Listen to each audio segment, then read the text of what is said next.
Hello and welcome to the Beth of Fresh Air. I like saying that. It is August 7th. We're here 2026. Shall I say again that we're still here?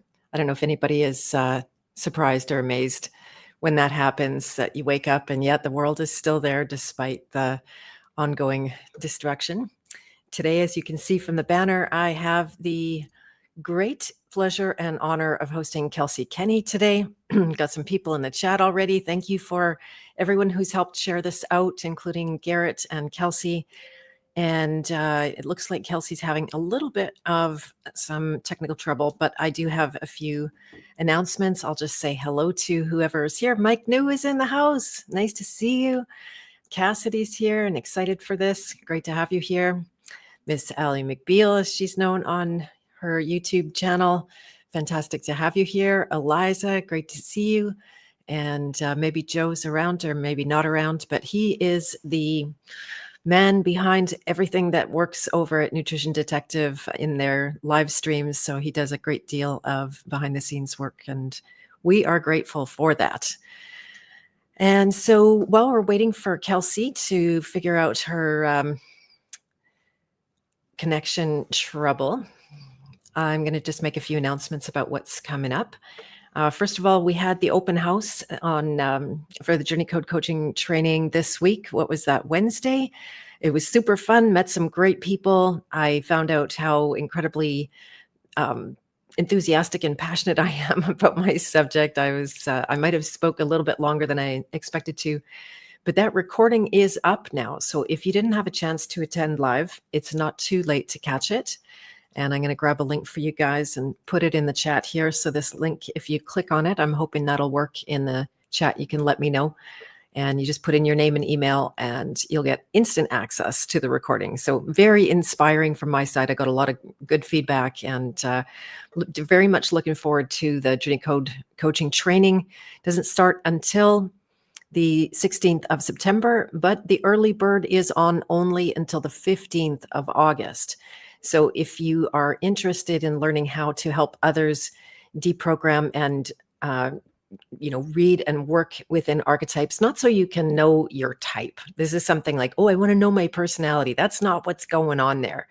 It is really about discovering where is the work right now at this time. And it is a quiz that you can do at different times in your life just to see, because it's a moving target, the hero's journey, right? It goes through a number of different archetypes. I narrowed it down to 8. It's not really 8. It's a gross oversimplification, but they do contain a lot. And that is why I love working with archetypes, because there's just an endless amount of code. They're symbols of a sort, or like symbols, if you want to call it. And I'm just looking for the link for the quiz. So if you haven't yet done my archetype quiz, this is a wonderful place to begin with my work. Again, you're not going to find out who you are. You'll find out some things that might be, shadows in the unconscious for you at this time. It can help you make some immediate changes, because if you can't see something, you can't work on it. And that's why this quiz is one that I continue to offer. More than 4,000 people have done that quiz over time, and so it's pretty fun. Hello and welcome to Lisa B. Nice to see you here. And let's see how to say your name. Philippadzik is, how did I do? Can't wait for this week's Love Your Liver stream as well. Yeah. Is that today? I'm not sure how or when that's going to happen, but I'm sure I will know. I am a junkie. I've listened to a whole lot of those, if not all of them, maybe not every single one of them, but I keep up with them all. I don't know, there's something like 40 hours of live stream on nickel, which is today's subject that we're going to get deep into. It goes on and on. Hello, Jeshmush, nice to have you here. You get to learn something new today. You're very welcome. I hope to watch Wednesday's recording on the weekend. Perfect. That's awesome. Yeah. All right. A few other things coming up while I'm doing announcements here is that Beth of Fresh Air next week is another special event. I'm going to be hosting Marissa Love and Dagmar Stansova. And we're going to do something that is going to be fun. I had the idea because Marissa is a beautiful dresser. Dagmar is a beautiful dresser. I could tell you the archetype that I think that's coming from. Actually, Marissa's in my first interview where I interviewed her, not her interviewing me, was all about this archetype of the lover. And so they have red dresses, and I have a red dress that I never, ever, ever wear. I wore it for one photo shoot back in the day. And so we're going to have a red day on Beth of Fresh Air. I'm calling it Reddit. So that will be a lot of fun. And I bet it's going to be deep as all heck, because both of those women are. So stay tuned next Friday for that. The week following, August 21st, I'm going to be away at Joel Schaefer's workshop in the Redwoods in California. Don't tell anyone. Too late for that. And so there won't be an episode that week, just in case you're looking for me. And coming up Monday, I am super excited to be hosting Bernhard Gunter. I don't know if you guys are familiar with him. His website is, I believe, veilofreality.com or dot something or other. And he is one of the first truthers I came across that wasn't just spewing the fear porn. Sorry for that crass way to call it, but I'm sure you guys are familiar already if you've been in the rabbit holes. I've been down them since 2015. I found a lot of really scary channels at that time, and I wanted to know, and my eyes were opening, and I needed to know more actually to work with a client that had come through my door, and it really depended on that. And finding Bernhardt's work was a breath of fresh air, to use that expression, because he's all about the inner work. He calls it psycho-spiritual work. Don't be scared by that. It's not like psychopathic, but it's psychological and spiritual work. You could say I'm doing the same thing. I don't use that term. But he has a really beautiful take on things. He always brings it around to solutions, and yet isn't the love and light spiritual guy where he's like, oh, everything's going to be okay. Which, it's just not like that. And Ali said the archetypes and root programs are your essential tools now. That's amazing. It's amazing to watch you make use of them. To me, that is like an absolute honor, Ali. So people are going deep in the back end. Shout out to Micah Ellers, who I've been working with closely in the workshop series that we're doing right now, combining archetype work, deprogramming work, and scene work, because this is Micah's jam. He is he trains, not coaches, that's what I do. He trains people in acting, but he got disillusioned with that world of film and acting, and combining up with a great knowledge of Gurdjieff's work. If you're not familiar with G.I. Gurdjieff, that's the thread that I'm following with Bernhardt, who also very much incorporates Gurdjieff's work into his own work with people. And look, we have Mr. Nutrition Detective himself in the chat. Hello, hello, and hello. That's so great.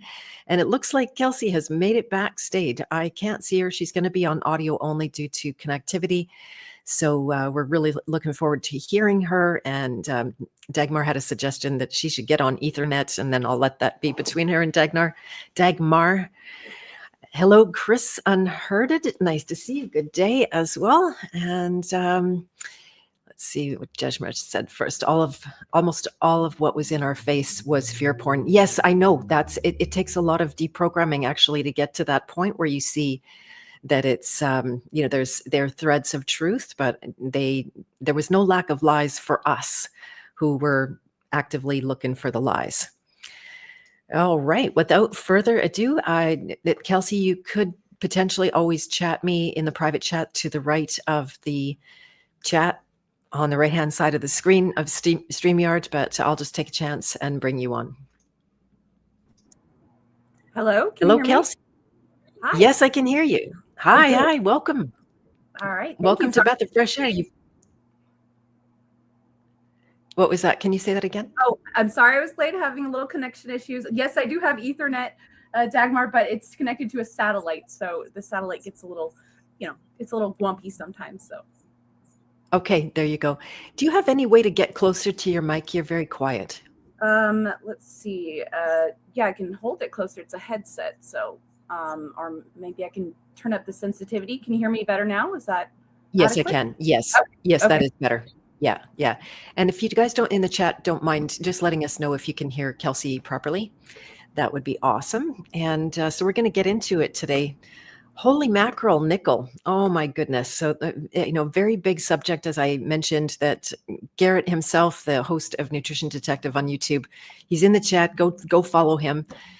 He's connected. Kelsey is working closely with him. And I have also been working closely with him for, I think we're into it for 2 years now, and following the Love Your Liver diet. And there's no protocols over there. It is a system that is, I think, unparalleled in the way that he works with people, not just telling them what to do, but teaching them to understand their own inner workings, to learn, to become knowledgeable, and be able to interact with yourself based on reality. And there was such a strong parallel with the work that I do and his philosophy and how he helps people that I have been very drawn and very involved. I ended up doing some sessions. I think there's been 13 deprogramming your health sessions in the Love Your Liver group. That won't be, I think there's one more week left of that. It won't go on forever. So if you're not already a member of Nutrition Detective or the Love Your Liver program, it's a good time to join. You can currently get all of the recordings to those sessions, and that won't be for very much longer either. I'm turning it into a course. It will be available for people, but not just for free, if you want to call it. I don't like that word because it's such a weird word in the online world. And Mr. Mike Ellers is in the chat. I was singing your praises. Quietly Content Bear, welcome. Great to have you here. And Garrett says he's working on consolidating all the stuff he's put out there, collecting it all from everywhere he's put it, which is a great service to those of us who really sing the praises of your work, because it'll make us make it easier for us to introduce new people to it.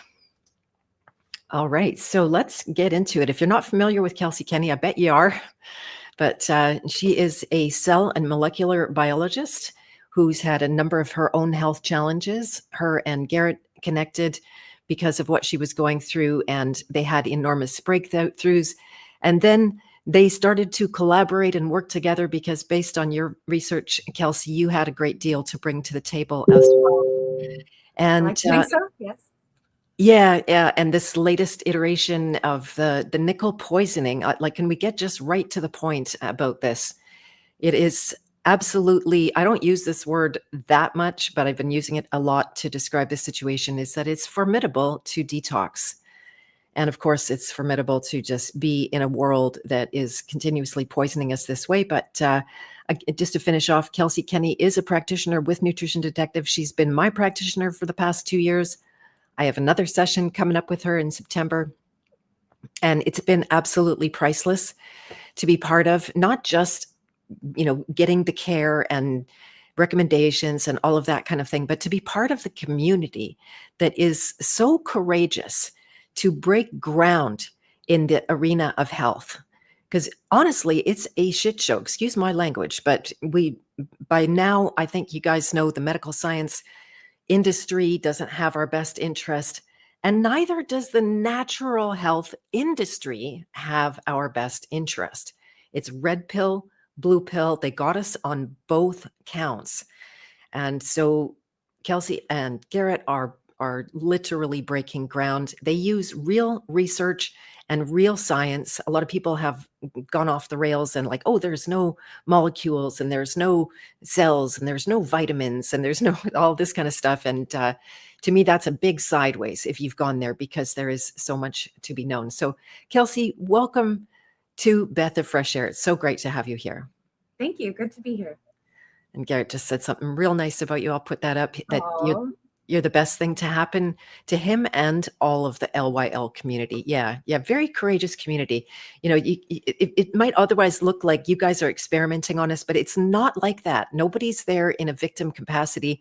We are all experimenting along because we want the knowledge, not just for ourselves, but for everyone in the future that might come to it as well.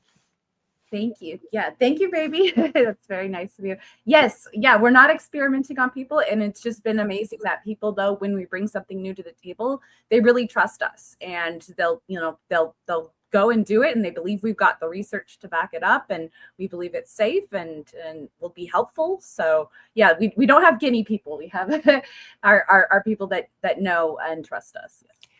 Yeah, and I mean, that would just be mad science, right? Like, then that would be a kind of madness and a weirdness. But the experimentation is real because we just don't know. We don't have the knowledge.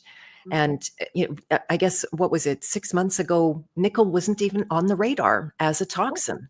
We thought of it as an allergy, Yes. right? Nobody was talking about it, and it was just a synchronistic string of events. Do you want to talk about what that was like for you as it started to come forward in the to your knowledge and your direct experience?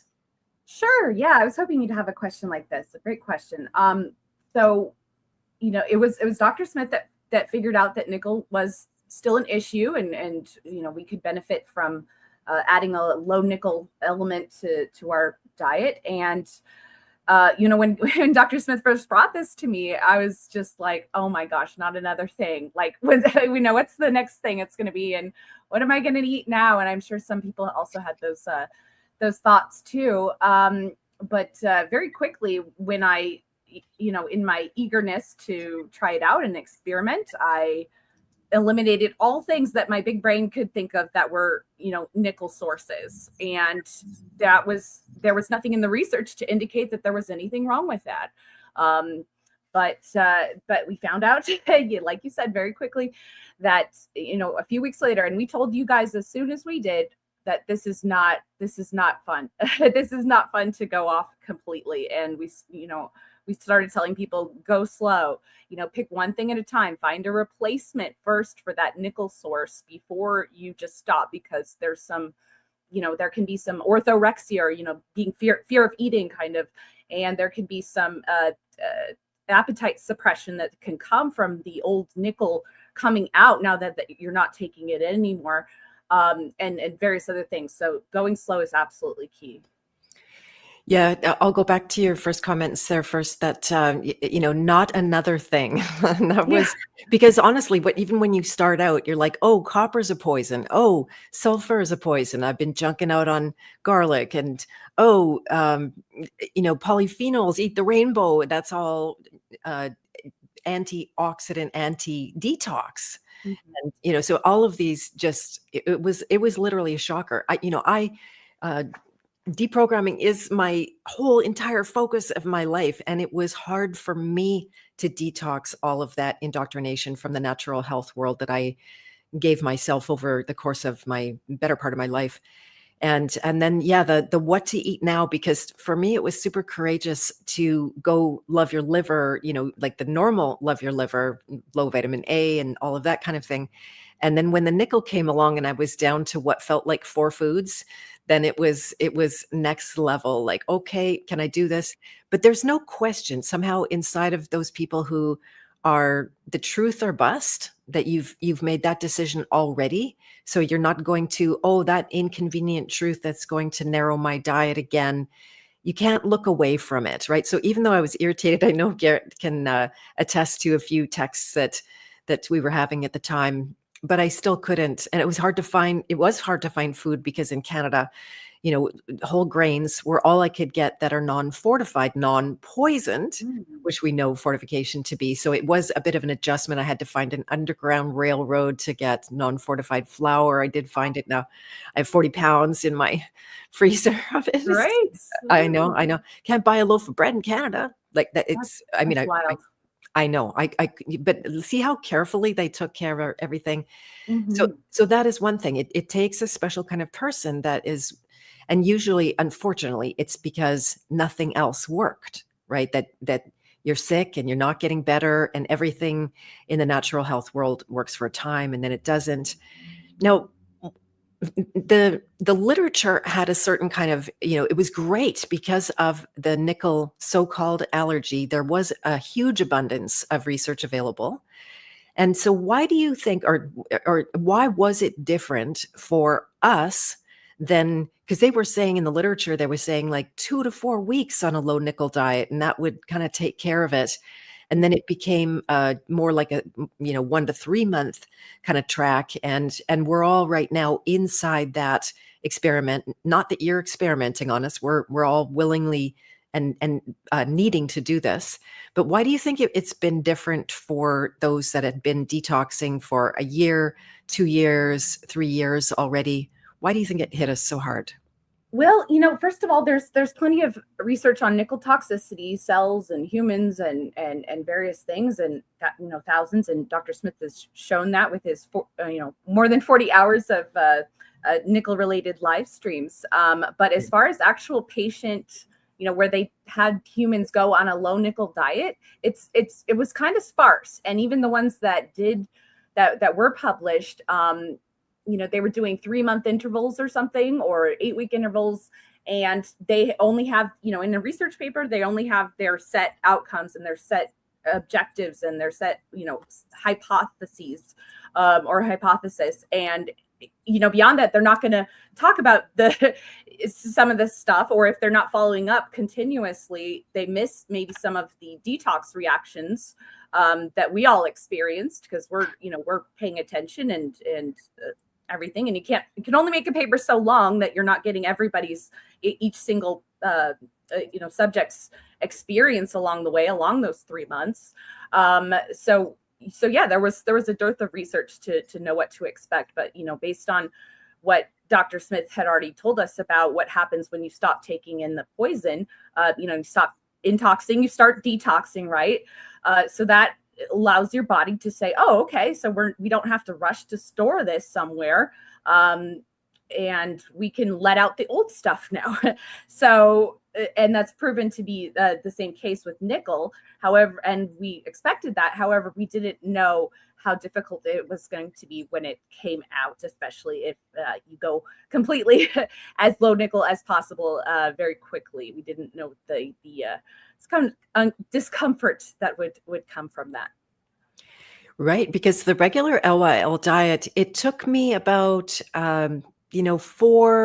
between the 4 and 6 months to start really dumping. And that word means, that you're visibly going through symptoms and re-experiencing things. Otherwise I had this beautiful honeymoon where I felt better because I wasn't intoxing to that degree anymore. And I'd given up all my poison supplements and a lot of the poison foods, or all of them even.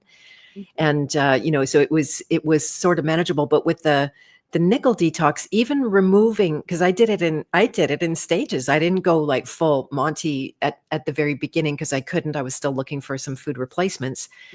But right away, the detox began high speed. And so if you could personify nickel, why is it so in such a hurry to get out of the body? A better way to say it, why is your body in such a hurry to get rid of nickel? Well, yeah. And one thing that you touched on a little bit that I can, vouch for is that we've eliminated so many other, possible sources of poison. So our body was more primed than perhaps most people in studies that they're describing too. So that's another factor too, is that, maybe we just had this one little,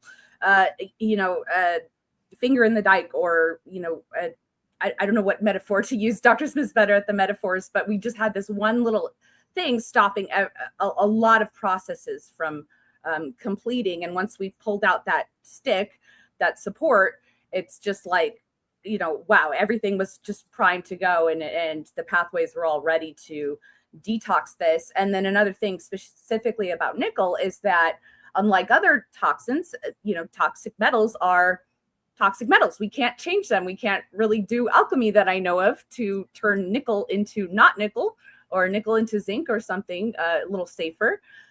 It's nickel is nickel is nickel is what I'm telling people. And it can do some damage on the way out. It can be uncomfortable and really, pack a wall up when it's coming out, because it can't be changed. Like, for example, vitamin A, you can, change it from, you have all these enzymes, these little cellular machinery to change it from, beta carotene to retinaldehyde to all trans before it finally comes out. And we can't, I don't know of any enzyme that changes a metal's core structure. So it can, it's basically nickel coming out, and it can be quite reactive coming out too. Right. Yeah, that's the misunderstanding in natural health, that your liver processes everything. And like you're saying, it's true for something like vitamin A, but not true for the metals. And I have proof of the metals coming out of my body, and knowing full well that's how. I won't go into detail why I know that, but the damage on the way out, I just wanted to address this because it's such a common fallacy in the natural health world that the detox symptoms are good. Now, detoxing is good, and there will be a good result, but I hear this all the time that say, oh, a fever, it's good for you. It's your body working and helping you. And with you guys, I learned, like, no, that's your body in distress. That's your body, being in a I'm at capacity level, stopping you in your tracks. And so I think that that's a lot of sobriety. Just understand that what Garrett's phrase is a poison on the way in, poison on the way out, and that damage is real. I think it's why I've come to see, like, my primary job in the detoxing is to pace myself, because at some point, you're going to damage yourself too much. Would you agree with that, Kelsey, or say it any different than I did? Yes, I mean, just like from a purely physical chemistry standpoint, it's if there's a vacuum coming in, then the nickel is just going to naturally, like, by osmosis, or I can't remember the exact term from my chemistry days, but it's just going to come out. It's just physics, where nature likes balance. So if you stop taking in, it's going to flow to the lumen, to the outside pathways. We don't need it. We don't want to hold on to it at all. And the body, it seems like with nickel, isn't quite as good as with some of the other things at pacing itself. Like we say, I always remind people, it's like your best health tool is your diet, is your low toxin diet. We can take pills all day and tell you to do this and that and protocols and, try this or that, but not taking in the poison is the most important thing. And the most gentle thing too, often, is to start with that before you add all these other things. But with nickel, oh boy, that needed some care and some TLC, some extra support when it came out. So it was, that was one thing that was unique about that, is that it was something we had to go slow on. Like, we don't tell people to, like, slowly avoid vitamin A foods or slowly avoid copper foods. And that doesn't seem to be an issue most of the time. But you can tell you're copper dumping, but you know what I mean? Yeah. So with nickel, that was uniquely difficult and uniquely reactive when it does come on, begin its journey outward. Yeah, in a body whose detox pathways are open to a degree already, right? Mm-hmm. So in a way, you start envying people that have very shut down detox pathways, because they probably won't have those fireworks. Like, literally just changing my cookware was a massive shift in my body. It's revealing about how that cookware really is poison to us. No wonder they have highly promoted stainless steel over every other kind of cookware. They've disappeared glassware. You literally can't buy it except on the black market, where I've got all my pieces. Shout out to Julian Camastro, by the way. He sent me a picture the other day from where he is in Ontario. And he said, I found the mother lode. He was searching for his glassware. And he ended up like this. I just swear it's 100 pieces of glassware. He got way more than him and his whole community could ever need. And he just bought it all. He's like, do you need something? So I'm getting a few extra pieces myself. And, we don't need to go into the conspiracy of it very long. And I know it's all conjecture, but the fact that this was labeled as an allergy, do you think this is a mistake, or is this completely, a plan so that we don't even have a hot clue about nickel, the average person?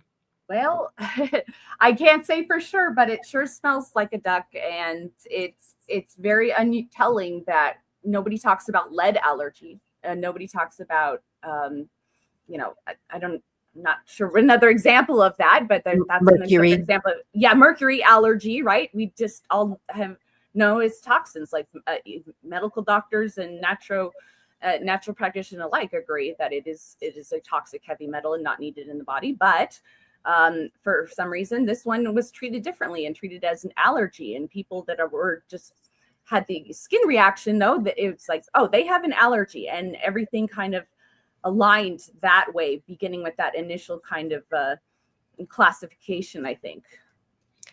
Yeah, right. And I remember that, say, my mom couldn't wear cheap jewelry. Whenever we would get earrings, she would make sure, are these hypoallergenic? And she would get a reaction to the cheap metals. Mhm. And so, can you explain what's happening for people when they simply put on a necklace or an earring and they react to it? What does that mean about their body? Sure. Well, it could mean that some people react topically to the jewelry, and not, but that doesn't mean that because you don't react, you don't have a potential benefit from going on low nickel, or that you don't have other symptoms. But it is an indication that it is probably very important for you to do so, and perhaps more crucially so. But and then when you think about it too, is that if it's on your skin, it's having that reaction. What is it doing when it's touching your gut? When you eat something that has a decent amount of nickel in it too, it's the same thing. Your gut is very much like your skin in many ways, and it'll flake. It'll cells will die. Cells will you'll have mast cell release, very allergy looking, and everything. So if it's that reactive on the skin in that small quantity, you got to think about how much that's doing to the gut. And we all know how important the gut is to keep healthy. So. Right. Yeah. I remember the immediate conclusion was like, well, I'm probably not nickel toxic because I don't react to cheap jewelry. I had actually Right. bought a bunch in the States, and now it's in the garbage, more or less. But it's so untrue. I was extremely humbled by that. Like, even though, maybe it was just wasn't my body's way to outlet it, or I wasn't right at that extreme level, because I had already been reducing nickel foods intuitively. Chris was posting about the oats and beans are giving him the stink eye every time he opens the pantry. I know, and who didn't prep some beans for the apocalypse and stuff like that, and the oats too. I've given away like a lot of pounds of oats in the last while. And so I was already having this intuition to pull back. There was something inside me. That's what the nutrition detective kind of training has done for me. I could see I just didn't want them as much. I wanted less and less as I went along. So I'd already gone in that direction. And when I took out substantial, like when I finally took out all of the whole grains and all of the beans and the cookware, I just swapped over to the glass. I went through some pretty intense detox periods. I'm in one now, maybe just starting to come out the other side of it. Strangely, you and I were chatting the other day about how some sciatica and back pain can be really associated with nickel detoxing or nickel poisoning. And I can't believe what's happening in my back right now. I woke up and I'm like, oh no, I'm gonna have to roll out of bed, not sit up out of bed. But what I've noticed about these things is that they really don't tend to persist that long. They come, they go, and they heal. What do you think is different about detoxing nickel compared to the other heavy metals? Well, I would say that it's very water soluble, and we don't have a whereas others are maybe a little bit slower to come out. This seems a little bit quicker and more ready to either enter or exit. It's kind of yeah, it's a kiss curse kind of thing when it comes to it. It's like it's readily out, but it also gets readily into the system too. And even though it's you can imagine how like toxic it might be if people will only absorb 2% or so of the nickel in their foods, or if that goes up on an empty stomach in water, it's up to about 30% or so if you're having an empty stomach and there's water in it. So it's very readily passes across water. And also, when somebody's reacting to jewelry or something like that, it's the salt on their skin literally coming out and creating this like kind of, taking metallic nickel that's on there, and the chlorides in your, we sodium chloride is salt, but we're sweating out, or it's just on our skin, the sodium chloride that's natural, and our skin is naturally a little bit acidic. So it's going to, basically kind of corrode the metal, especially if you're sweating a lot too. So it does like to move around in water, and that's a blessing and also a curse, and makes it extra difficult too, because it's going to touch the kidneys, and that can cause some referred pain in the back area too. So that kind of rocks with what you're saying. And I certainly experienced that as well myself with the kidneys when I was, going very hard without going raw dog, as some people might say, with a low nickel early on. I even I called them sea monkeys. It was, I have to joke about these things because it's kind of a little scary. So you have to keep a light heart. So yeah, literally my kidney was shedding a little bit and, flaking off a little bit because it is very reactive coming out, and it does cause desquamation is the $5 word for it, but it does cause, barriers to shed because, there's been damage on that barrier. So you have to renew it. Wow, that's cool. Yeah, that's one of the reasons I was so excited to talk to you today, because you can go into these minutiae. So please don't hold back about it. Along that same theme as the water solubility of nickel, can you talk about its divalence and what makes that so particular in the? Is it the EMT? Did I get that right? The metal transfer, or dimethyl? No, Divalent metal transporter. that's it. DMT. Yeah, DMT. Mm-hmm. Yeah. Yeah, not like Joe Rogan DMT. Okay. So that is a metal transporter that transports a metal ion, which is just a single atom, and metallic means it has all of its electrons out in the shell, and it's stable that way. But if it can lose electrons, so it loses 2 electrons, so that electrons are negative, so that means it gets a +2 charge, and we need those. We absorb our minerals, our essential minerals, they're in their ionic form typically, and one of the ways to do that, to get zinc, for example, is the divalent metal transporter. So copper, which we need probably less, or maybe not at all, I'm not sure, that we need less of, will also be able to go on that transporter because of the nature of its charge. And also nickel will be able to go use that transporter because of its charge, and iron and things like that. Anything that can be +2, and if it's at +2, well, it's in the digestive system across the barrier. It could also possibly use that as well. Right. And you know what it really reminded me of, another parallel to the world of deprogramming, is that I'll use an example. Say that someone gets addicted to chocolate. Chocolate is very high nickel, by the way, just to bring bad news to anyone who's new to this. And they have a kind of love experience with chocolate. So the programming can be a want for love, feeling like you lack love and you need to go get a love experience from the chocolate. But in reality, it's fake love, right? It's not love. Chocolate is not love, despite the experience that people seem to be having. But it's from the unconscious, the unconscious will register that it's good enough, right? It's not the real deal that you actually would live and breathe and thrive on. It's a kind of fake version of it, but out of desperation. Children do the same thing, right? They look for disapproval when they can't get the real love from their parents. It's another form of fake love.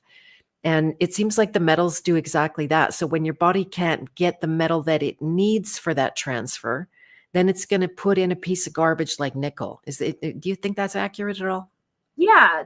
There's all sorts of evidence to back that up. That literally it will substitute that in there, or just naturally that will bind to it where zinc should have been or iron should have been. Nickel can kind of squat in its place and play musical chairs, and lead can also substitute for zinc, or sometimes if you don't have enough iron, lead or zinc can get to in the hemoglobin where iron's supposed to be.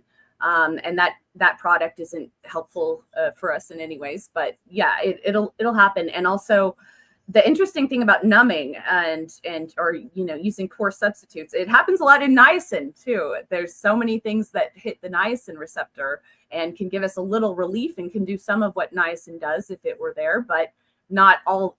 It's not the real deal. It doesn't signal, it doesn't act in the same particular way. For example, like aspirin will touch the niacin receptor and we'll get some pain relief. But if niacin was in there, you could have the full benefit of that. Niacin can offer pain relief, and it could offer less inflammation too. And it isn't the suppression that aspirin can do.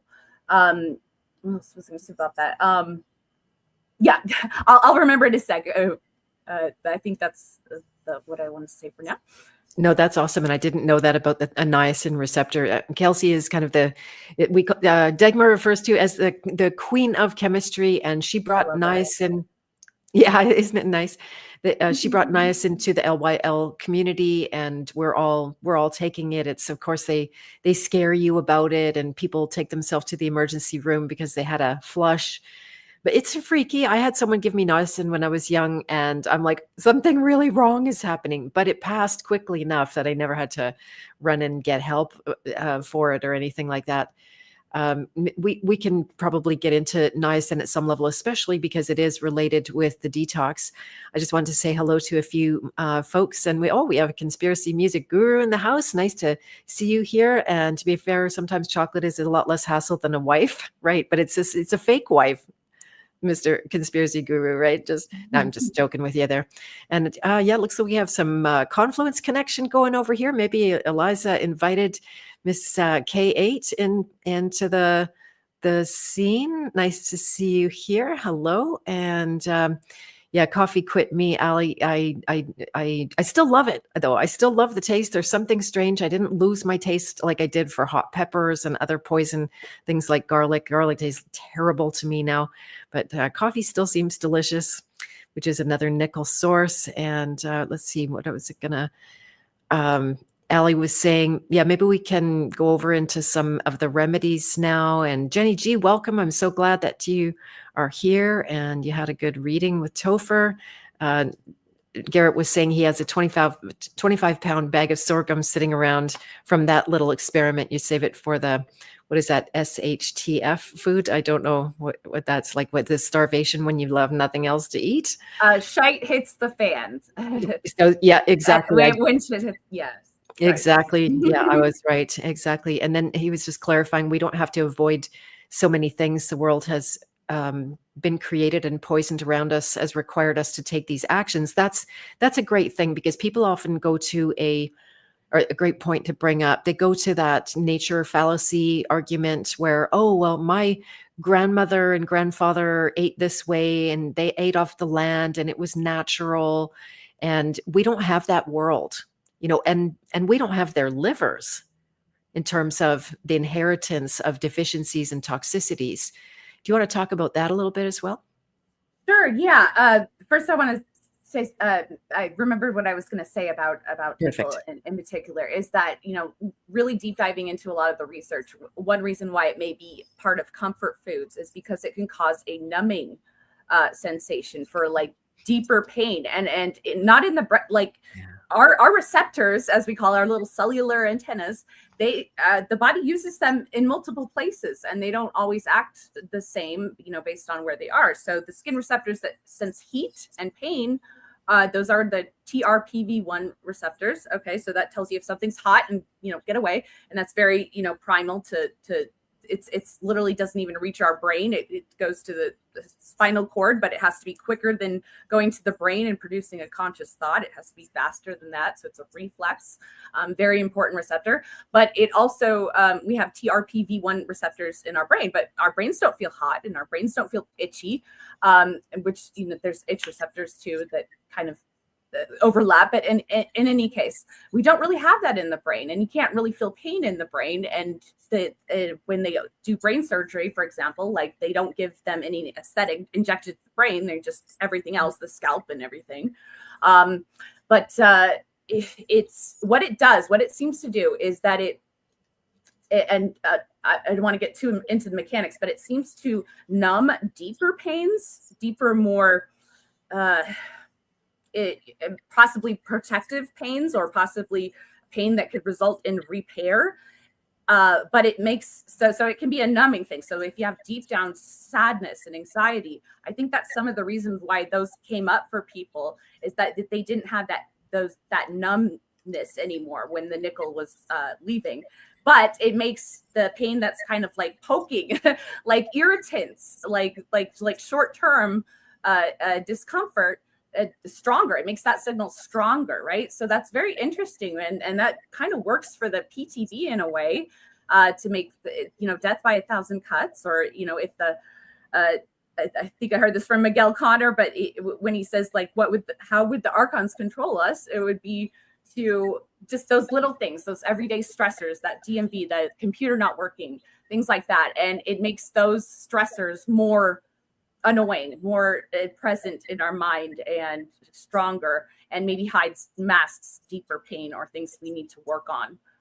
And I think that's why some people reach for chocolate as a comfort food and things like that, because it has copper too, which is kind of like I would call it yang energy. It's kind of chaotic and a little stress, whereas zinc is kind of the opposite. It's more the cool, calm, collected energy.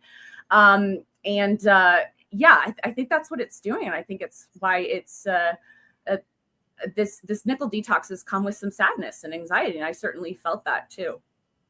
Yeah, that was also formidable. Never mind the physical stuff. And again, I do this all day, every day, and I keep myself in the process of emotional and spiritual detox because that's how I help people. So I wouldn't have credibility otherwise.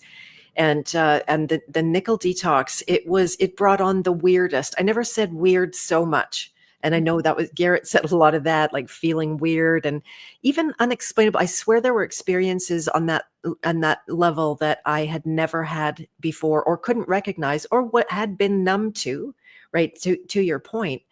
And this is what we've called comfort in our society, is things that numb you out and stop you from feeling.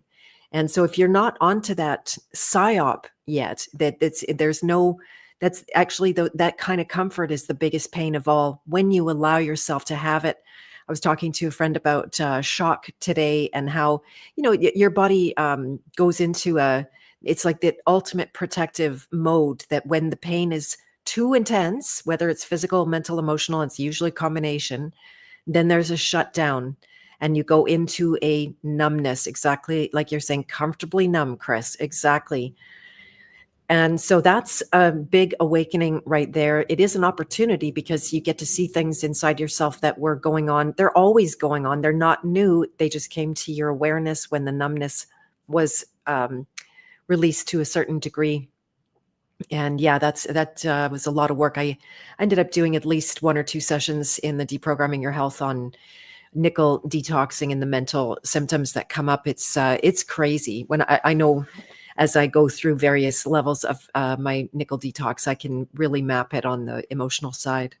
Mm-hmm. Yeah, emotional detox is not all that different from physical detox. I know. They can come together. Yes, it's really interesting. And once that numbness wasn't there, and that was my thought too. Is I'm like, why is this causing anxiety? Is this it didn't really make sense. Like what's going on here? And dopamine actually binds nickel, so and is protective against it, but it can cause it to react. Dopamine is the famous one for addiction and everything. If you've got any sort of addiction, it leads back to dopamine and how it affects that system, and its flux and flow and levels, and the changes in dopamine levels, but yeah, so I just kind of grokked that TRPV1 receptors, these pain receptors that are in the skin, can actually signal for physical pain and anxiety in the brain as well.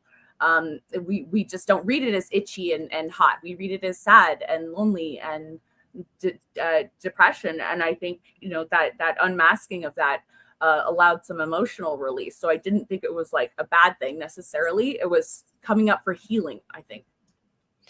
Yes, that's why things come up, is for healing. Mm-hmm. This is also very bad training where we think everything that comes up is a problem. So on the physical side, when a sign comes up, you got a headache, you got a gut ache or something, and then even in the natural world, you go running for the remedy and you're trying to fix it, which is ultimately a right approach. If we had right knowledge, that would be even better. But yeah, the parallels between those two systems is no surprise, because something that's true and is in existence, actually is in existence, then they should be the same. They shouldn't be some, kind of different system altogether. Can you say a little bit more about, you said dopamine binds nickel? Yeah, so that might be what actually nickel affects all of your neurotransmitters, and in general lowers them, especially your happy chemicals, as well too. So it's Because very, yeah, neurotransmitter science is awful, but in any case, they at least can find that is that it lowers like all the happy ones pretty much, and can leave you addicted, can cause dopamine dysfunction, and it looks like it's related to all sorts of neurodegeneration, and even some neurodivergence where it's pathological, where it's really impacting somebody's life negatively, and it can reinforce addictions that aren't related to nickel as well, I believe, just based on looking at some of the research and kind of thinking about it. I haven't really formed a complete hypothesis about that, but that's what it appears to be from what I've gathered so far. right. So it's not the lack of dopamine, it's that the dopamine is bound up with the toxic metals. Yeah, it could be, or it breaks down faster into dopaldehyde, or or the epinephrine, which is kind of your, it's not necessarily a stress hormone, but it can cause stress to become addictive too a little bit, because your body does want to bind it, and maybe it's making more some stress hormones sometimes to grab onto it, and yeah, so. Right. Yeah. Wow. And this is very impressive. I really appreciate this knowledge that I definitely couldn't have come upon on my own. So that's very cool. And so, what are the main ways that nickel stores, and why is that different from a whole lot of the other toxins that you guys teach people to avoid? Sure. Well, so only about 2% gets absorbed from food, right? And then skin, it kind of has to have salt and water to move it. But we are salt and water, so that kind of tracks. And it seems to store in the tonsils. We've seen research on that. It seems, especially, it stores very much in the thyroid. It can do that. The lungs, it's particularly not great for you. What else? Kidneys. So it stores in some different places and at levels that aren't quite like other things like copper and lead and things like that. It doesn't seem to go for the liver too much, or if it is in the liver, it doesn't seem to stick around too long, and it seems to go into those other tissues. And if it's got something that it can kind of ride onto, it can kind of sneak in, or if it's in a nanoparticle form, it does. I mean, the DMT, forget about the DMT transporter. It's just going to go right through it like a cannonball. But yeah, it's, and who knows where those end up, just about anywhere, I suppose.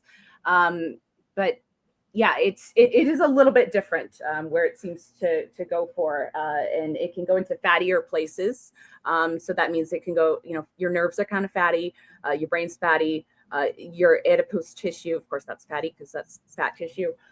So it likes those places as well. So I would say it's very promiscuous. Okay, it's very water soluble, also very fat soluble. It can ride on fat, and that's kind of how I got quote unquote nickeled, is because I took a drug that I didn't know at the time, called disulfiram. I was attempting to quote unquote kill Lyme with this, and it showed promise. But what that breaks down to is something called dithiocarbamate. And dithiocarbamate, they investigated it early on as a possible nickel chelator to protect people who had been acutely nickel poisoned, like smelters or something like that, or chemical works. I don't know. They were, trying to fix those in case reports. And it would certainly do that, but it made it go into the brain at quite high levels. So we don't want that. So it helped their acute symptoms, maybe save them from death, but it ultimately created a larger problem later on, because of where it took it. It grabs nickel. People think chelators always bring things out. No, they don't. That's not what chelation means at all. It means it can bind to metal, and it may make it more absorbable in some cases. Yeah. So that's how I think what I got nickeled pretty bad. And then my water was also kind of high nickel. It was 0.029 micrograms per liter. That was the concentration. So that's that's kind of up there. So if I drink 2 liters of my well water, and assuming you're absorbing 30% of that, right? That would have been a nickel source. So if even I was showering with it, and kind of gets inhaled and stirred up in water droplets too, or through the skin. Yeah, so I had quite a lot of nickel going on. So when Dr. Smith brought this to me, I was like, oh, I was seeing all the ways that I had been exposed before. But however, I do not react to cheap jewelry. That's never been a thing for me, and Yep. I never would have known. I mean, Yeah. I got an ear cartilage piercing when I was 16 that never healed, but that could have been something, but it had to go, pierced before I reacted to it. Yeah, so I was quite nickeled, and that's part of the reason, so much of it possibly going into my brain, why it was especially emotional and difficult for me, because when it came out. Mm-hmm. Yeah, there have been times where I'm very aware my brain is detoxing, and it's partly due to the state. It can be like the, brain fog or outright headaches. Even though the brain doesn't feel that doesn't seem to track when you get a headache. It seems like your brain feels, but it must be just everything around the It kind brain. of is, yeah, or a lack of energy, I would call it. Yeah. If there's a low metabolism and it's not getting the nutrients it needs, it will do that as well. Or yeah, scalp and muscles around it and jaw can all be related, and neck. But yeah, deep inside your brain, technically, no, you don't feel that. Right. Good to know. And I like it when you use the word promiscuous, that it's like both water and fat soluble at the same time. So it's pretty, another maybe personification is opportunist, kind of a metal. And this was different. This was a plot twist. And before I get to Garrett's suggestion about it in the next topic, this was a plot twist in the Love Your Liver world, because it really was much more about, Love Your Liver. It was about the liver. It was about the bile and toxic bile paradigm, which never changed and shifted. It was just a new twist on it. I remember Garrett telling me, like, nickel is different. It's got a different nature to it than everything else that we've been working with, or, like looking at and being aware of. And so this, and the kidneys and the exit, like, I think that's one small advantage that there is with the nickel, in that it is, again, in a hurry to get out of your body, and it will use your kidneys and urination, which is much faster than your body's digestive system that has to create poop and send it on its way. That's a slower process. Versus copper, which really needs to, doesn't really come out of the urine very much. Right, exactly. Yeah, and you can see, like, my dad had bladder cancer many times, and I just can't have to imagine it was very nickel related. It could be, yeah. Yeah. They attributed to early smoking, because nicotine pools in the bladder, I believe, is part of the explanation. And then knowing nicotine also is, or nicotine or tobacco is a hyperaccumulator of nickel, and so yeah, I think there might have been some connection there. Yeah, there's definitely some interaction. I think Dr. Smith has talked about that, nicotine and nickel, and isn't that interesting that nicotine's also been promoted and niacin's been kind of maligned. Yeah, exactly. Yeah. K8 is here, and she said she had her tonsils removed in 89. I had strep throat every 3 or 4 months. As a child, I was on antibiotics every single time, so double damage going on there. But let's talk about what Garrett is bringing up here: disulfiram and chelating and storing more nickel. Do you know how to run with that? I think I touched on that. So disulfiram, like I was saying, it breaks down into 2 molecules of dithiocarbamate in the gut. So any food I was eating with that medication, it was grabbing every bit of nickel, not just 2%. It was grabbing onto it and escorting it past the barriers into meat, and eventually settling possibly on fatty tissues like nerves and the brain and things like that. It appears to be. And tonsils, you were talking about tonsils, those are kind of like our first line of defense to have information, and the first filter for things coming from outside to inside, and the first alert system, and the first kind of barrier a little bit.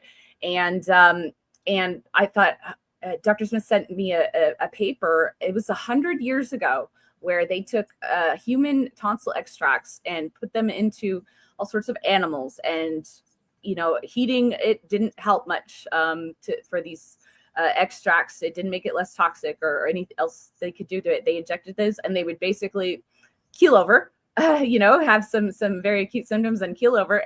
And this was only 100 years ago. So imagine how toxic these tonsils are now.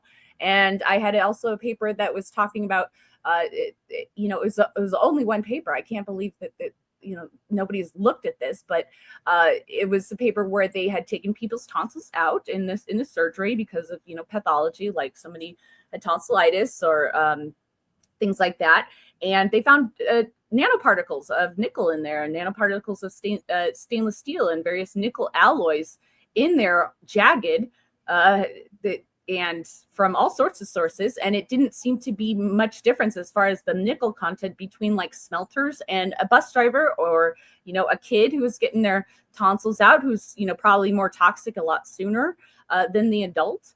But yeah, they get some gnarly stuff, and I can't imagine 100 years later what that would look like now. And I think that more recent paper from 2012, where they did look at the particles of nickel and nickel alloys in there, is probably an indication of that it has gotten worse. Yeah. Right. Yeah, and when you think about the pain of a sore throat, I think they were all talking sore throats in the chat here.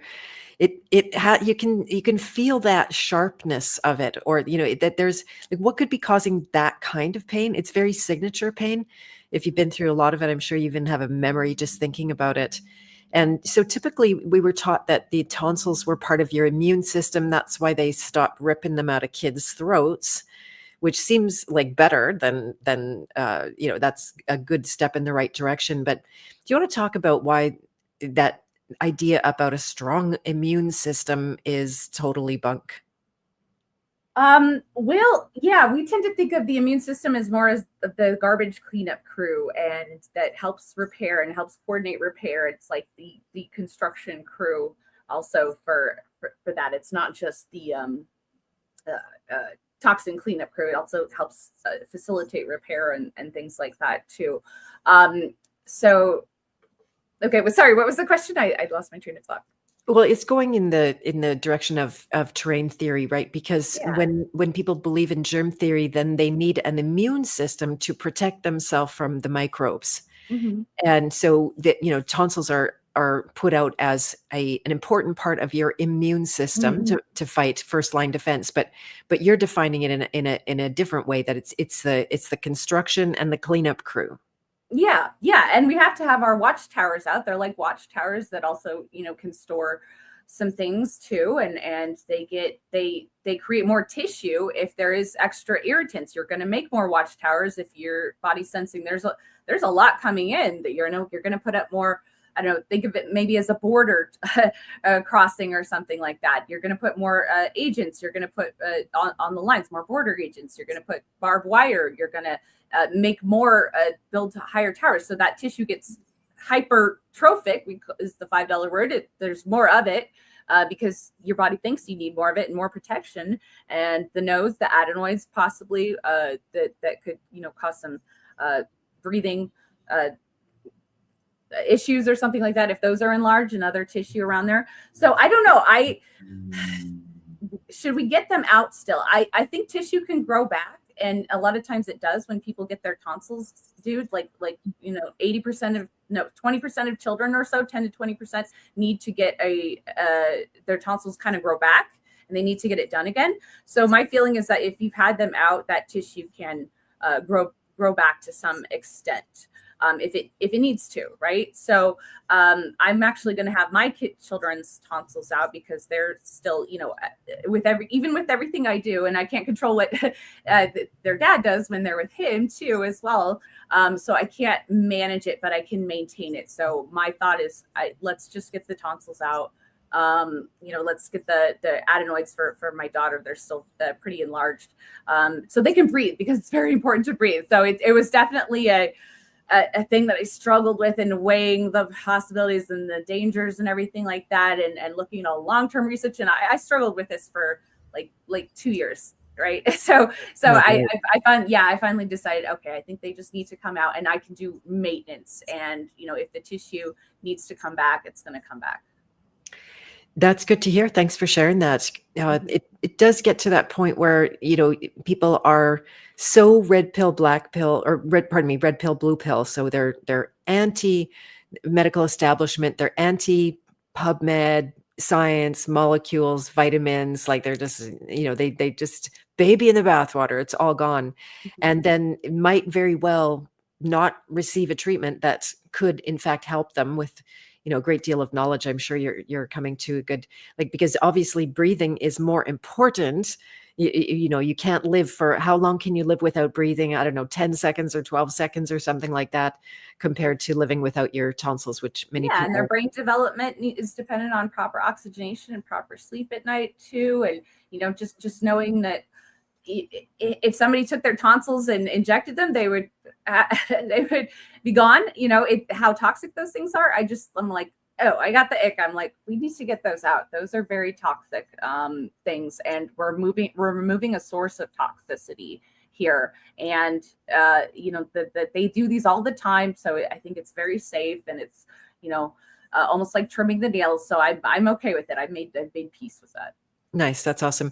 Yeah, and in a very extreme case, which may or may not be related at all, so I'm not suggesting it, but same with people. Some people get surgeries to remove a tumor. Like you got a mass of poison, a collection of toxicity that your body's walled off, and what the heck, get it out, because it's going to be quite a while if your body has to detox that molecule for molecule.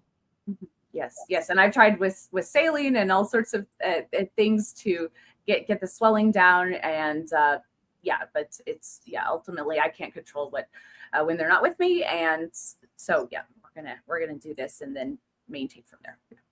That makes sense. Well, maybe I should have had my tonsils out. That they were literally like golf balls at times, just like so incredibly, like you said, hypertrophic. Now I have a new word. I'm so happy with myself when I pick up words.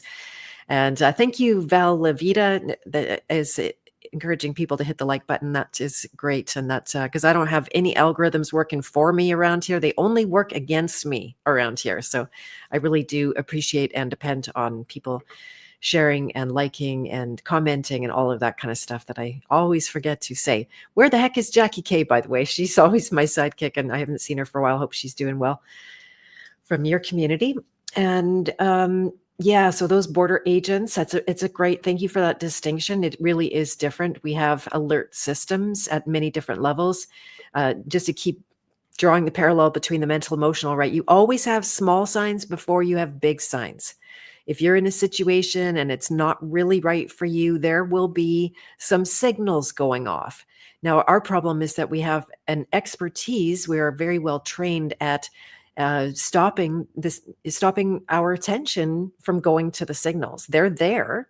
You see them. Say in relationships, you see the red flags. Weird things happened early on that you can get a sense of, or just like with me getting sick with a stage 4 lymphoma before I changed my life, it's not that I didn't have signs continuously for probably 3 years before that just slowly ramped up. And it wasn't until that was so extreme, even then I wasn't going to make a change until it was diagnosed by a surgeon. That's what, sort of like we've been talking about this quite a bit, like what's the bottom for you before you really start making changes. So it's your body has lots of ways to alert you that things aren't all right. Truly, yeah. Like nearly all symptoms are your body's reaction to something. They're not, toxins very rarely cause direct things that you can feel. Like you can't feel DNA damage, you can't feel excessive oxidation and cell death, right? So all of these things, that all these symptoms, fever is also your body trying to ramp up detox, because most chemical reactions happen faster when it's hot. So that's something it's trying to speed things up along. So that's one way that our immune system works. It's trying to increase those chemical reactions faster. What was I going to say about that? Yeah, it's So not every symptom is a bad thing too. I try to remind people, like sometimes it's your body trying to protect you. For one example I'll use is fatigue, and some people get chronic fatigue and everything like that, and hypothyroid. But those things are actually like, yes, nickel can do some damage to the thyroid, but it's pretty much most toxins do more damage when your metabolism is higher, when your DNA is actively replicating and you're making new cells with that DNA. That's when you're most vulnerable, is those fast growing cells. And that's why, chemo will target the hair cells. Those are fast, metabolizing, fast growing, or the gut. Those are high turnover. Your gut is meant to replenish a lot. The bone marrow, you're making red blood cells all the time, and various white blood cells and various different other things in there, very rapidly dividing, have to make their DNA over again. And that takes a lot of energy, and you're most vulnerable when you're metabolizing, when the machine's going fast. It's like you're in a car, and what's going to be the most painful crash, or the most destructive crash in your car? Is it when you're going 10 miles an hour, or is it when you're going 80 miles an hour on the highway? Like what's going to hurt your car the most? And it's the faster speed, right? And your body basically like lowers your speed and puts some brakes on you, and literally makes you fatigued, so you chill out, so we don't metabolize so much, so the toxins aren't causing as much damage. I found some interesting research about squirrels in hibernation. They exposed them to nickel. So they took some, hibernating squirrels, and they gave them some nickel, and they took some non-hibernating squirrels and gave them some nickel. And the hibernating squirrels were much more protected against the toxic effects of the nickel because of that state they were in. So yes, I tell people like symptoms aren't always bad, and your body's really smart, and oftentimes they're reacting, and they're trying to change your behavior too. They're trying to tell you something, and if you keep not listening, they'll get louder. They're like, oh, you're not listening, eh? Okay. Like if you're tired and you push through and you really need a nap, it's like, that's not a good idea, and you're telling your nervous system that you're not listening to your body. So yeah, I think that's an important thing and reframe to remember about some of the symptoms we experience. Yeah, that's good. That's very sober. It's not baby in the bathwater with all, because people will say, "Oh, I'm so happy I'm having these symptoms because it's my body," and it's just like at some level, it is also distress, the poison coming out. It's injuring you, right? When you have a big, I had that big burn that I considered a nickel burn. You can see it's almost entirely, the marks are almost entirely gone now. The activation of it was gone within about, I don't know, 20, but maybe 48 hours. It started to work. Okay. That was when we started to use PEA as well. Mm-hmm. And, and it hurt the skin coming out. It just, I'm not being a baby here or crying or anything, but yeah, that the fatigue is definitely part of this. And if you can learn to listen to it, I literally have a disorder around bedtime. I know it comes from my childhood. I'm starting to work on this. I've actually been working on it for a long time, but yeah, when your body demands, it's like it's slowing down. Nothing else is going to work. Everything's going to be half-mast, and you have to start to run on adrenaline if you need to override. There are times to override, and then there are times to just let yourself rest. Yeah, that's very interesting about the fast-growing cells and that relationship to energy as well, and what's going on behind the scenes. So let's get into practical ways to support the nickel detox process in particular. And, I know that you guys went high speed on the research at that point because it was new to you, and there wasn't any standard, like you can't go look up, what do I take when I'm poisoned by nickel or detoxing nickel. So how did that research work out for you guys? Well, sure. So early on, I was like, this is hard, and people aren't going to want to do this if this is what they're going to experience, right? Like, when we ask people when they're doing a consult, we ask, what's the 3 most important things that you want to fix, right? So people are going to feel great doing this, and they're not going to be motivated to continue if it feels this bad, right? This is going to be hard to get people to sign into and explain, oh, no, it's this good thing, this is detox, because we have been so adamant about like detox symptoms are, you don't want to have too much of that. Herxing is a joke. Like when people take IVM and they have a Herx reaction, they're like, oh, I'm seeing sparkles in my brain. It's like, no, that's bad. That's brain damage there. Like you got hit on the head, but just chemical, in a chemical way.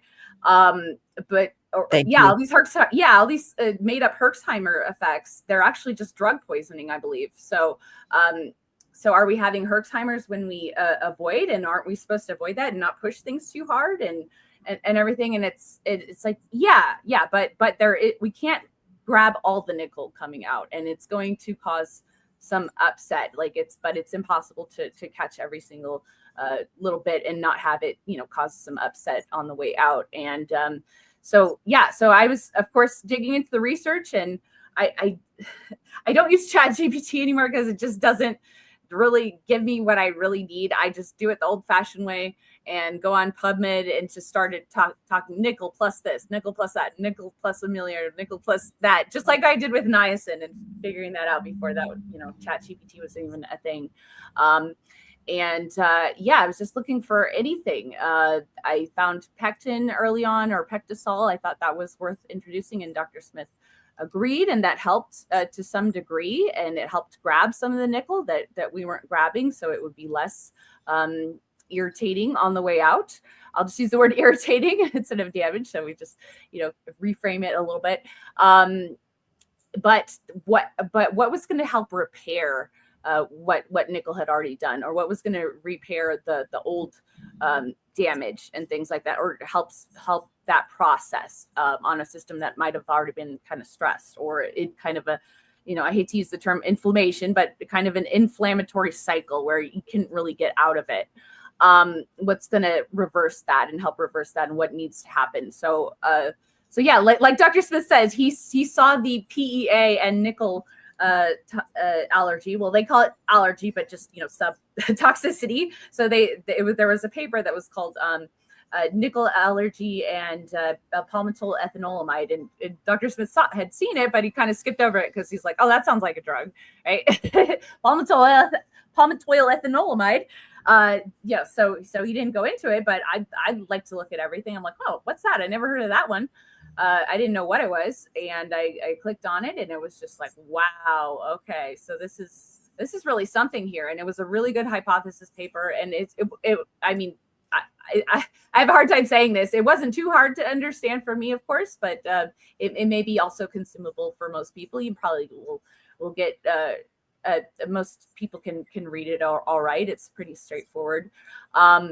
But it was just connecting all these dots about how PEA might help with nickel allergy. Again, sub-toxicity for that. So I was thinking, okay, this could help for this nickel detox that we're experiencing, and make it easier and soothe on the way out too, or possibly help the barriers so everything can go on the right highways, and it's not, making detours where it shouldn't be, like in the kidneys too much, where that can cause some damage and sea monkeys and back pain and all that. So yeah, I just dived in from there, and I saw all the other research about PEA that had nothing to do with nickel, and I was like, wow, this is good stuff. I mean, reminds me of the niacin research and how much amazing safety there was, and how therapeutic it was, and how many different conditions it could be used to treat and heal, like literally heal, not drug. Yeah, so it's been known about since the 70s, and you probably never heard about it. I never heard about it. It comes in a branded version called Levagen. So it's labeled not as PEA, right? So you don't know. That's probably one reason, because I worked at a health food store forever, and I had heard of Levagen. I didn't know that's what it was. Yeah, not sure what else I was gonna say about that, but yeah, so I was just looking into it, and of course we try things before we even mention them to you, and I was surprised how quickly this worked. It was pretty astounding. Things felt better, things felt easier, less hopelessness, more. My appetite came back because I was having some serious appetite suppression with the nickel detox. it just makes things so much easier. And I was so happy to share that with everybody and have people try it. And it looks so safe too. Like literally, you don't see this usually. No side effects reported. No side effects reported. No side effects reported. And this is just for plain old PEA, where there were thousands of papers. And the micronized version, which I might get into, the newer version that's supposedly better, there was only 50 papers. So I felt early on, okay, we don't want micronized. We want the plain old tried and true stuff that literally says no side effects, which is so rare. Now, I'm not saying it doesn't have side effects. It's just that they're not documented, or 3 months later they had cleared up by then, right? Because it actually fixed the thing that was possibly it was aggravating at first in that early period, bringing up for repair. Maybe we can think of it that way. But they don't document the whole journey. Of course, when people use PEA, they're 3 months or they're 6 months. And we don't see the in between, but ultimately it does heal things like, or it does help. I'm not allowed to say the C word on here, but it does help improve symptoms of all sorts of things and really difficult to treat things like neuralgia, sciatica.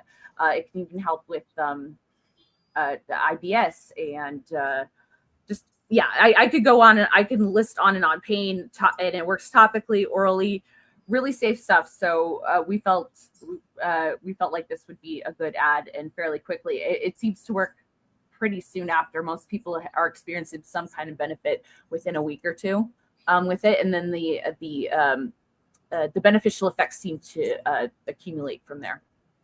Right. Amazing.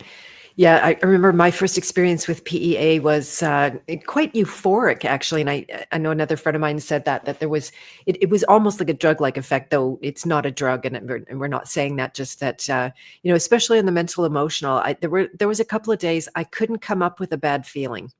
And, usually I could. So it was like, wow, this is something, kind of different. And so what are the mechanics of how it's working? It's a lipid substance, right? It's endogenous to the body. Your body makes it. It can't be patented. It's not a compound substance, or maybe it is a compound, but you can't patent it since it does exist in nature. What are the mechanics of it working? Well, it's a signaler, and it tells cells do this or do that. And I don't think it directly binds nickel or anything like that, but it does certainly help the repair, and that it's kind of stunted when nickel's present. And it seems, or Dr. Smith referenced one paper where you don't make enough of it. You probably for a lot of conditions, you probably aren't making enough of it for various reasons, for toxicity and deficiency reasons. So that was another thing that was important qualifier to bring this to the program is, do we need it, right? Are we lacking it, and just putting more of it on there isn't going to help, or it's going to suppress something. We didn't want it to be suppressing our detox as well, or numbing anything like nickel does. But it just tells the body to stop the red alert, I would say, to put it kind of simply and not get too much into it. And I could get into the TRPV1 receptors and everything, but that's, even that isn't well defined. Yeah, even that isn't terribly well defined, but it can lower the TPRV overactivation. Okay, so that's like the poking pain that I was talking about, those small little irritations. It can lessen that and re-regulate that sensory system. Also in the brain too, right? I was alluding earlier how the sensory system on the skin and the emotional, mental kind of alert system in the brain, very similar. So it tells the watchtowers, I guess, if we'll use that analogy again, to kind of stand down. Like, it's not a red alert. We aren't being mass invaded right now. Everything's fine. This is normal. You can close up the barriers. You don't have to open up the barriers so all your soldiers can go fight on the front lines. Like, you can keep the walls, because that's one thing it does, is it helps with the barriers. And barriers are so important to the body, so important. And there's so many things trying to attack the walls within our body.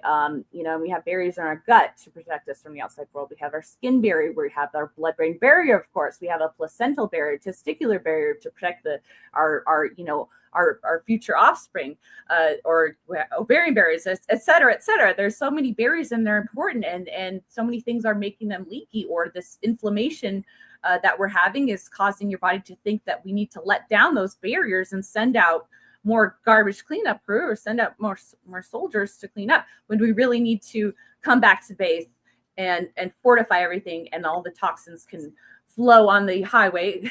I'm keep metaphor switching here, but so toxins can go the right way, and nutrients can go the right way, and the highway system is kind of more better flowing, and things don't go the wrong way and cause some upset, I guess. So that's kind of how I think of it. Barrier enforcement, and it tells your body to keep detoxing, keep cleaning up, keep repairing without excessive inflammation. It's not a panic level red alert. What's the TSA alert that they used to do? I don't know. It's not like that. Like it's not excessive like fear generation or something. But yeah, there's just not a high threat level DEFCON 4, and it tells your body to chill out in a reasonable way. Yeah.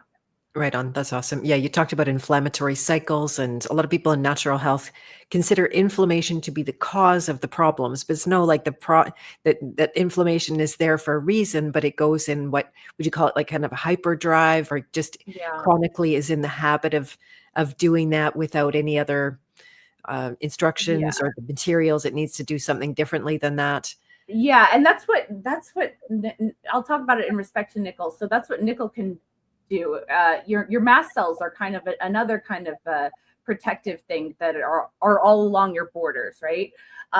Mostly, and they are kind of, I would say, yeah, they're machine guns. they're like machine guns, and nickel in particular can activate them 4 different ways, and it can make any other allergen even more, panic causing in your body too. It can kind of co-inflame things. I'll just use the word inflame so we just know what we're talking about here. And it can make them overreactive. And one thing that PEA does too is it allows those mast cells to stand down and not make so much histamine. And COX-2, like aspirin is a COX-2 inhibitor, and there's all these COX inhibitors, which has to do with an inflammation, and PEA tells that to calm down too. Now, there is a time and a place where you need to do that rapid activation, like sending out all your soldiers across the lines and open the borders and things like that too. But it doesn't need to keep going. Like, you're going to cause damage if that keeps going excessively, because you've got nickel or whatever causing this unproductive inflammation. So that's what I would say. Like, unproductive inflammation is not healing for you. Inflammation in general is like a good thing, and it's cleanup, and things are happening and moving and getting addressed and not just sitting there. But it can be excessive, and the way it keeps going, if you can't get the nickel out, it's going to keep going and keep in DEFCON 4. And you're going to have something like allodynia. Allodynia means pain that isn't useful, isn't productive. Most pain, when it's not pathological, means your body's telling you to rest that and don't move. We're under construction here. We don't want traffic over here. You need to move. You need to stop moving this spot.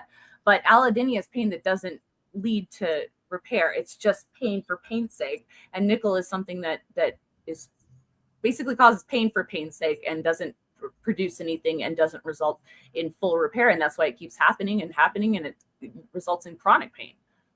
There you go. That's amazing. Yeah. And like you said, there are times, that I was, thanks to you guys, was healing a growth on my finger. It turned out to be cancerous, actually. And it launched, well, I mean, just according to the medicine that I used, I had a positive reaction with it. And it launched such a big response, very inflammatory, like the whole hand for one finger, and a ton of pain and everything. But it was very, like you said, useful as opposed to useless pain. it was doing a job. And I watched it over weeks go from being not a normal finger to finally being absolutely normal and healthy and no Yay. pain of any kind. Yeah, like miraculously. So that's good when your body can launch that big of a defense, and if you want to call it that. And then when it's chronic, that just becomes a way of life. That's where I think a lot of people are at with chronic disease overall. Mhm. Yeah. So yeah, really well said. And I like that word allodynia. I'm going to use that now. Pain that's not useful. I think that'll apply in my world of the detoxing the mind and heart as well. Yeah, because how much allodynia do we give ourselves mentally too? You know, if you think of like physical pain and mental pain being not too different. Yeah. Exactly. Yeah, there's necessary and unnecessary suffering. And then, the new way I've learned to describe it, if Mike is still around here, is conscious suffering. And it's consciously suffering that teaches you if it's useful or it's useless. And what is the root of it, and where do you find it, and how do you actually release that? Yeah, so in terms of ways to address and support the nickel detox, alginates came into the mix as well. I quite love them personally. I've been using, I couldn't find any potassium alginate here in Canada. I did only find the sodium alginate, and my gut seems to love it. I'm having a really good response to it. So can you talk about how alginates work? Sure. So I started nanobots and everything, but it's like, yeah, that is a thing. I don't believe in nanobots. I think that's just fear, fear corn. But yeah, nanoparticles are a thing, and sometimes we're exposed to them just by breathing, and especially if there's fires and smoke and stuff like that. That kind of, all that heat and energy coming up, and that smoke billowing carries nickels. So it's important to filter your air, everybody. and there's a video I often tell people to look up. It's This Old House a furnace filter. It's this genius box where they're using 4 or 5 furnace filters, and with a typical 20-inch fan, and even like a single one can help. A single fan just taped to it, and it's such a way to do it, because nickel can ride on dust particles, and nickel can ride on pollen, and nickel can ride on ash and things like that too. So so you're not, even though it's a tiny little ion, it can still hitch a ride on things, and filtering those particles will be beneficial for you. Could I jump in really quick? Go ahead, And sure, yeah. let you finish? But so I made this. I got filters, and I got the box fan that they fit on, and I set it up in my place in the country, and the air is disgusting. I'm actually trying to detox my place from VOCs. It was new in 2021, and it's still poison. Darn it. And but the filter itself is practically black. Like, I mean, I shouldn't exaggerate, Wow. but you can totally see what it is collecting in there. Not just maybe from the house. It's the air in the country is always full of soil and dust, but full of chemicals, because that soil is full of chemicals.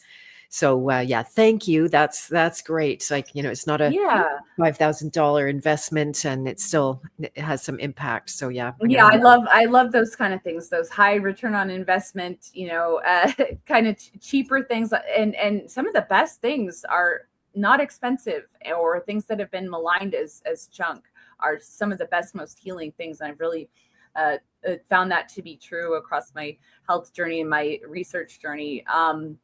I was going to say, like we don't talk about it as much, but MSG can be helpful for nickel detox, and niacin. So I was really trying to see what tools I already had and go back to them. Like I was doing like niacin once a day before, and now I do it 3 times a day, and I love it. I fell back in love with niacin again, and I have MSG with all my meals too. That's shown to be supportive in the research as well. Glutamate's protective against and I think it also, one of the reasons why I first investigated it is because it can change the balance of copper and zinc and favor the zinc absorption over copper absorption or reabsorption. And it might do the same thing for nickel too. So it might help that as well, as to favor the good minerals. And that certainly seems to be so from the hair tests I've seen on people who have tried it, and the blood tests where they're finally the zinc and copper aren't locked in anymore and go up and down together. Finally, we can get zinc a little bit of a lead, which is what you want. It's the most protective thing for all sorts of conditions, is to have zinc. Literally, we don't just want the yin yang here with the zinc being the more yin energy. We want it to have a little advantage. So I would think of it like a yin yang symbol, but there's no black dot. So it's a little bit more zinc than copper on that side. We want it to dominate. Yeah, so a lot of our tools already help. Like, please keep doing, selenium and zinc already, that's shown to be helpful and protective for like the thyroid, for example, from nickel. So lots of things that you're already doing are protective, and you may want to not get too caught up in like alginate and pectosol and everything, but also don't forget all some of our other stuff that we like and are inexpensive as well. Zeolite and charcoal, those can bind nickel to a degree as well. But the thing about alginate, sorry, is the long way around, but the thing about alginates and pectin, it can form, I like to call it a jelly in the belly. We're literally making something gooey, so it's harder for the nickel that's trying to come out or through the bile, or is or the little bit that's coming in our food or something, but mostly, we're trying to escort it out.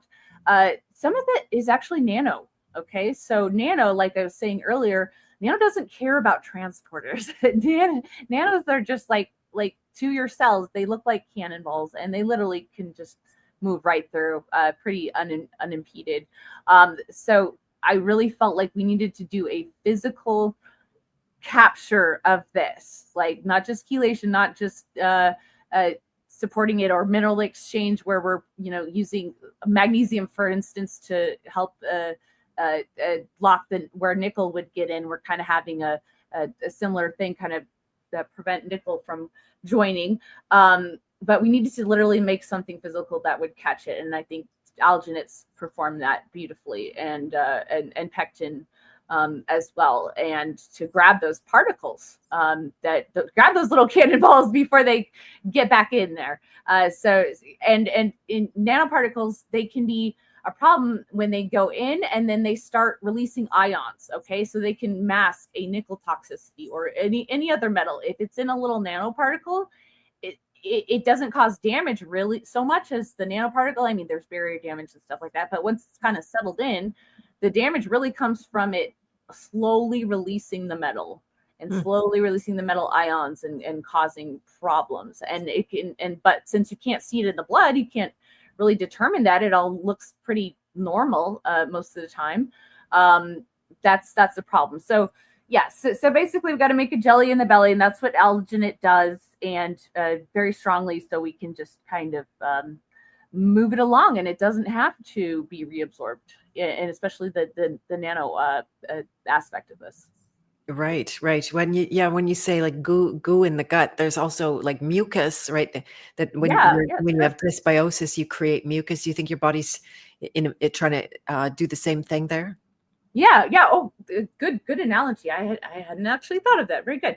But yeah, so we're trying to make something gooey to just physically remove it, or when you get a cold or something like that, which is very related to nickel. Very interesting that PEA was used in the 70s as a cold treatment and preventative that had no side effects for thousands of people in Czechoslovakia and Spain until they just dropped it for whatever reason. They took it off the market. But and the cough, right, that tickle in your throat, and it's nickel probably on its way out or activating those heat receptors in the throat. When the characteristic when you're like, oh, I'm getting sick, like that that little tickle in the throat or slight burning, it's gonna about to start, and you make more mucus possibly, because your body's just like, this stuff is so icky, we're just gonna grab it and we're just gonna move it along, and mucus can definitely hold on to things. And so I guess alginate's kind of like that in a way, but I like to think of jelly in the belly. So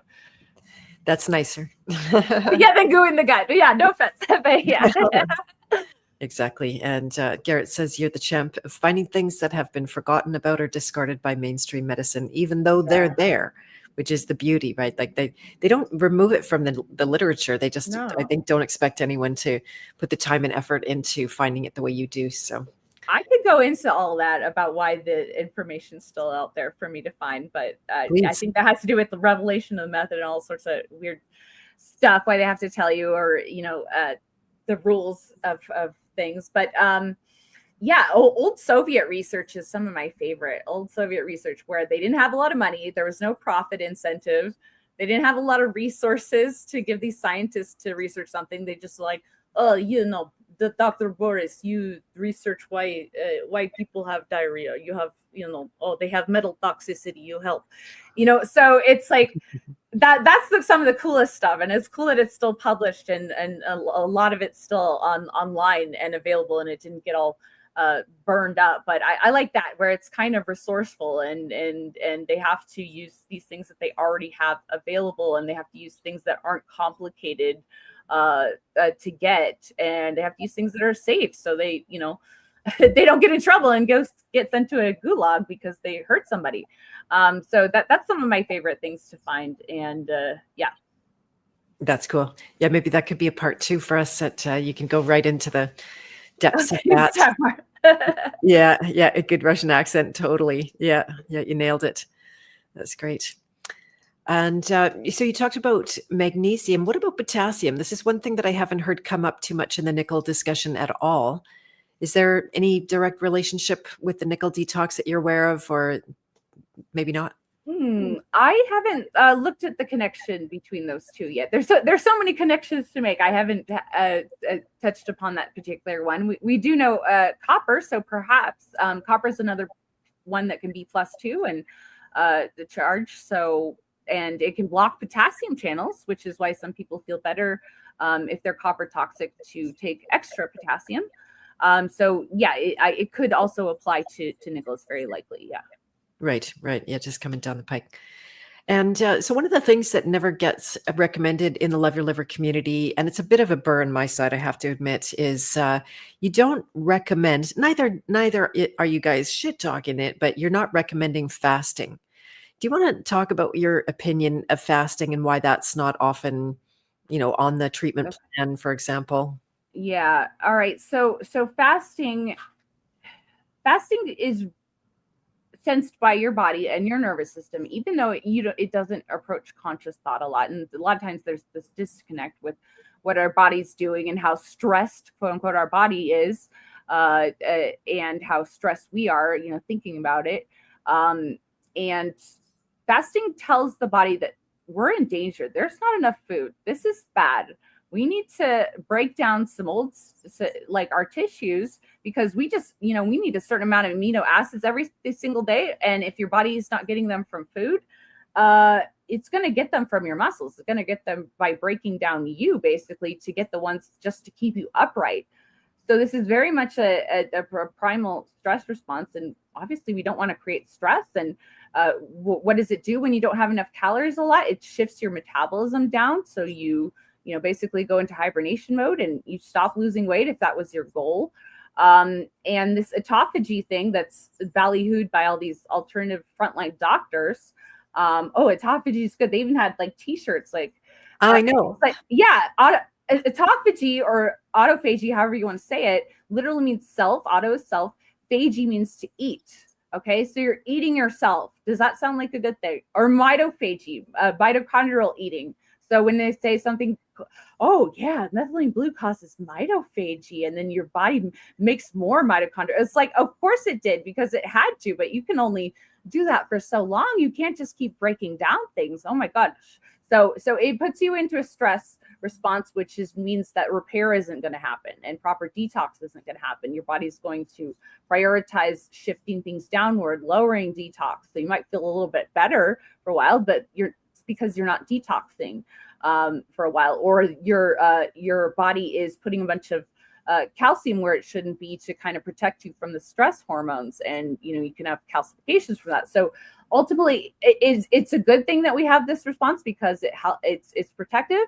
But it shouldn't be done every day, and it shouldn't be done long term. And all the studies that with fasting, they were in men and they were short term, and women especially. We don't like that. Our nervous systems do not respond well to stress, and we do not get benefits from stress. So you could just chuck out all the fasting research. They were mostly based on men and healthy men, and short term as well too. And it really hasn't been applied in women. And most scientific research in the early days was not did not involve women. There you go. Yeah. I mean, personally, I had a terrible experience with fasting, and I feel like I almost died doing that. And I know that's going to make everybody in the chat go, oh, but it's so good for you and it's so great. And I always do it. And it's honestly, it's become, and I'm not making fun of you, I'm just saying it's become a kind of religion, the way that it's put out, because like you're saying, it's not even really supported in the literature except for short experiences with men only. And guess what? There's no such thing as fasting. You either eat food or you eat yourself. Yeah. That's not fasting. That's a good point. Right? The body needs fuel. And this is very important to stress, is you won't repair. So that's a very big fallacy when it comes to, because they say, oh, I'm healing, I'm leaving my gut alone. It's not going to be inflamed, therefore I'm healing. And it's just not like you need food to repair. And that's something I just find is so great about what you guys are doing. Also culturally, and especially the time that we're in right now, we are in a never ending war. Like there's no new wars. This has been, in fact, I was hearing a quote by Julian Assange, who knows how many psyops are there, but he's saying the goal isn't to win the war. The goal is to have never ending war. Right? Just for a little bit of a reality truth check. And what is one of the main strategies of war? Starvation. Right? In Russia, when my family was attacked by the Bolsheviks, first thing they do is burn their food supplies. Right? You've basically taken out a population. You burn their food and they're done. Or in the Roman Empire, or the Muslims and the Crusades, like they salted the fields. Yeah. Yeah, right? And you can't use the fields for a very long time until it eventually washes out, and it takes years, decades even. Yeah, exactly. You got it. So the fasting is a way to prepare you for starvation mentally, so that you begin to like it. This is one of the first things I heard Garrett say, like, why do we get addicted to our toxins? Is because if they're ubiquitous in your environment and your food and everything that you do, you can't psychologically go on being just tortured by the negative response to a poison. You turn around and like it. It's like people in abusive relationships, they need and want that abuse. Now, this is all unconscious. No one would make conscious decisions like that, but it's the same kind of mechanism. So this attraction and this pushing of the fasting into the natural health worlds, to me, is right on line with needing to starve the people out. Yeah, it could be, and it's not good. Like your cells they've only got 50 divisions in them. Okay, that's called the Hayflick limit. All right, so you're increasing cell turnover. Is that a good thing, or is that your body just forced to create more cells early because you just killed them, or you required them to be broken down? So it's the same thing with like the vitamin A masks, or what they would do, the retinoic acid treatment. I think the facial, Dr. Smith talks about that. Sometimes he tells that story about having to witness one of these very severe vitamin A masks, essentially facial peel or whatever it's called. That is your body had to create that new baby skin because you just killed all the skin cells right there, and it had to go really fast as it could to repair, so you didn't have an open wound on your face. But is that a good thing? Or no, because you only have so many divisions that you can do. before the Hayflick limit, and the cells will just be there. And if they're gone after that, then they're gone. And of course, every time DNA is copied, there can be mistakes. And when there's toxins, there's more likely to be mistakes, or there's fast metabolism, there's more likely to be mistakes. And fasting, like starvation, can cause problems decades later. It creates epigenetic changes where your body thinks that it's going to have to even prepare your children to face starvation too. So, Right. I mean, yeah. So Exactly. they're preparing our Exactly. kids when they tell us to do this as well. Yeah. Yeah. That's a lot of sobriety right there. I'll get off the bandwagon now, my soapbox or whatever you want to call it. But yeah. And remember, they want us to eat the bugs. Yeah. Gary reminded us. So yeah. So that's kind of crazy. And yeah, we're in the process of concocting a few things, knowing about pectin as a nickel. Would you consider pectin to be a nickel chelator or a nickel grabber? Is that different, chelating and grabbing? I'd call it a jelly in the belly. I call it a net, a physical net that's not net. going to get out of the gut. But that's where we, as we know from Dr. Smith, is like that's where we detox. Your liver's poop is the bile, and let's kind of make it less likely to get reabsorbed. The $5 word for that is enterohepatic recirculation, and it's one reason why vitamin A is so takes so long to get out of you, because it's very sticky in that way. There's it has to come from the tissues into the blood. Then the blood has to pass through the liver a bunch of times. Then the liver makes the bile from that, and then it gets into the digestive system, and then you reabsorb like 80% or so of the bile, or, depending on what you got. So if you can put a net in there so you don't reabsorb quite so much, you can kind of tip the balance a little bit towards the exit. Very good. And is there a science name for goonet? No, I don't think so. Mucosal, or I don't know. Yeah, I'll have to get back to you on that one. Okay, no problem. I'm having fun learning, because I had a lot of resistance to learning I had also been black pilled against science. And, so all of a sudden I'm listening to Garrett's live streams and I want to glaze over and I can't barely keep my attention, and I don't understand so much of it. Although Garrett and you are experts at continuously educating and defining the words that people are going to just not know what they mean. And so it is such a good learning tool to go through the live streams. And now I can listen through a whole research of a live stream that is research based, and I can pay attention and I can take things in. I've been able to go to PubMed and understand something, at least, right? Like it's not all completely foreign to me. And I learned to say palmitoyl ethanolamide without tripping on that. And I said it 10 times in a row. That was very impressive to myself, that is.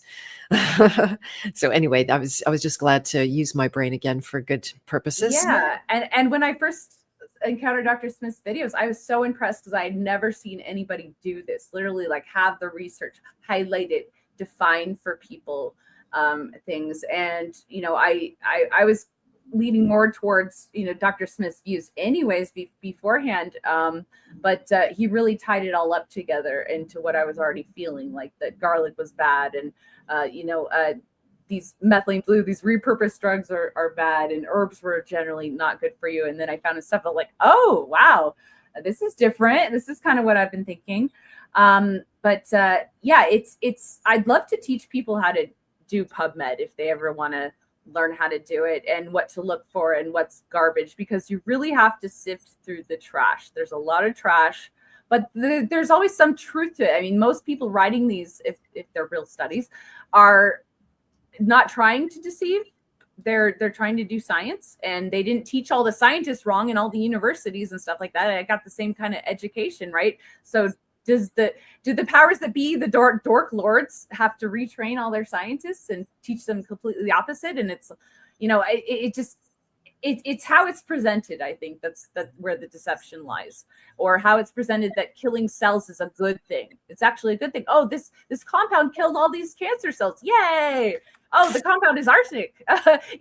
Lots of things kill cells, and you can make up all these mechanisms and P54, P53, and or mTOR and telomerase and all these mumbo science words that are real processes, yes, but they're ultimately poison. That means you got poisoned and it killed the cells. And cancer cells are your cells.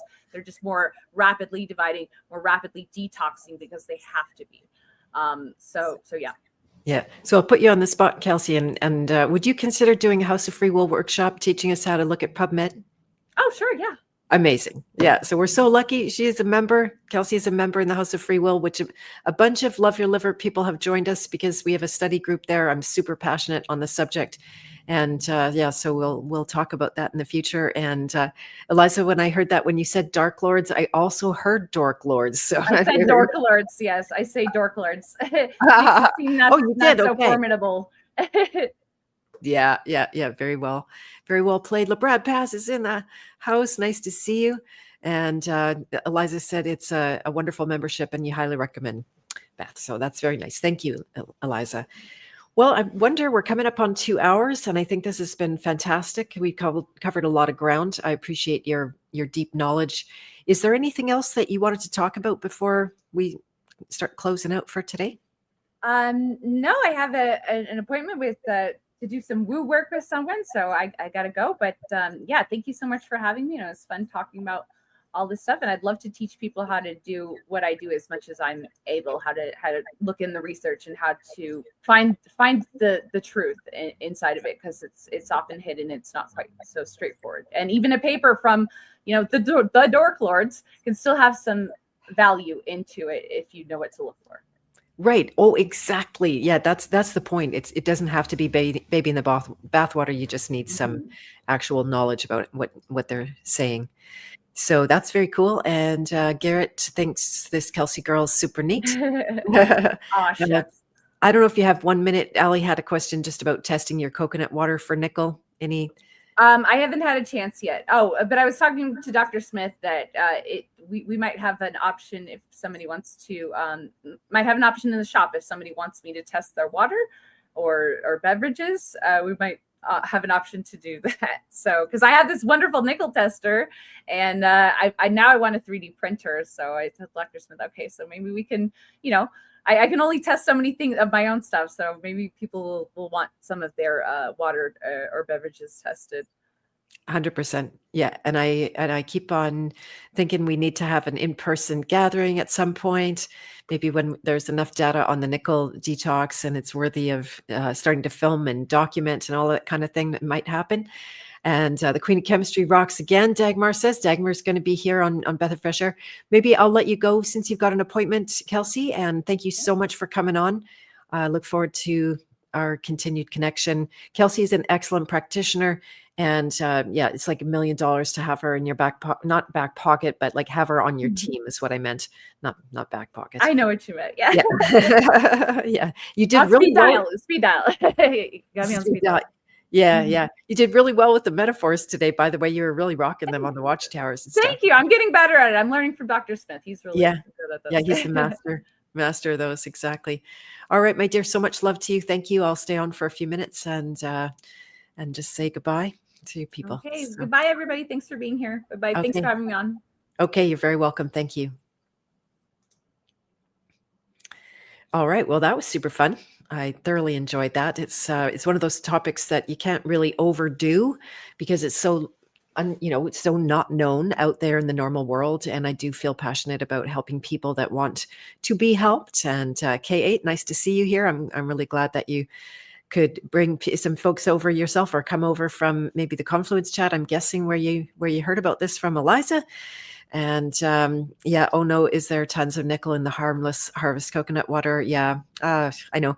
I noticed myself with coconut water, I have backed off on it. I used to drink it really high speed for potassium, and now I'm, it'll just be a glass here and there once in a while. I do use it to bake it sometimes instead of the just straight water because I don't want to use milk and those kind of things.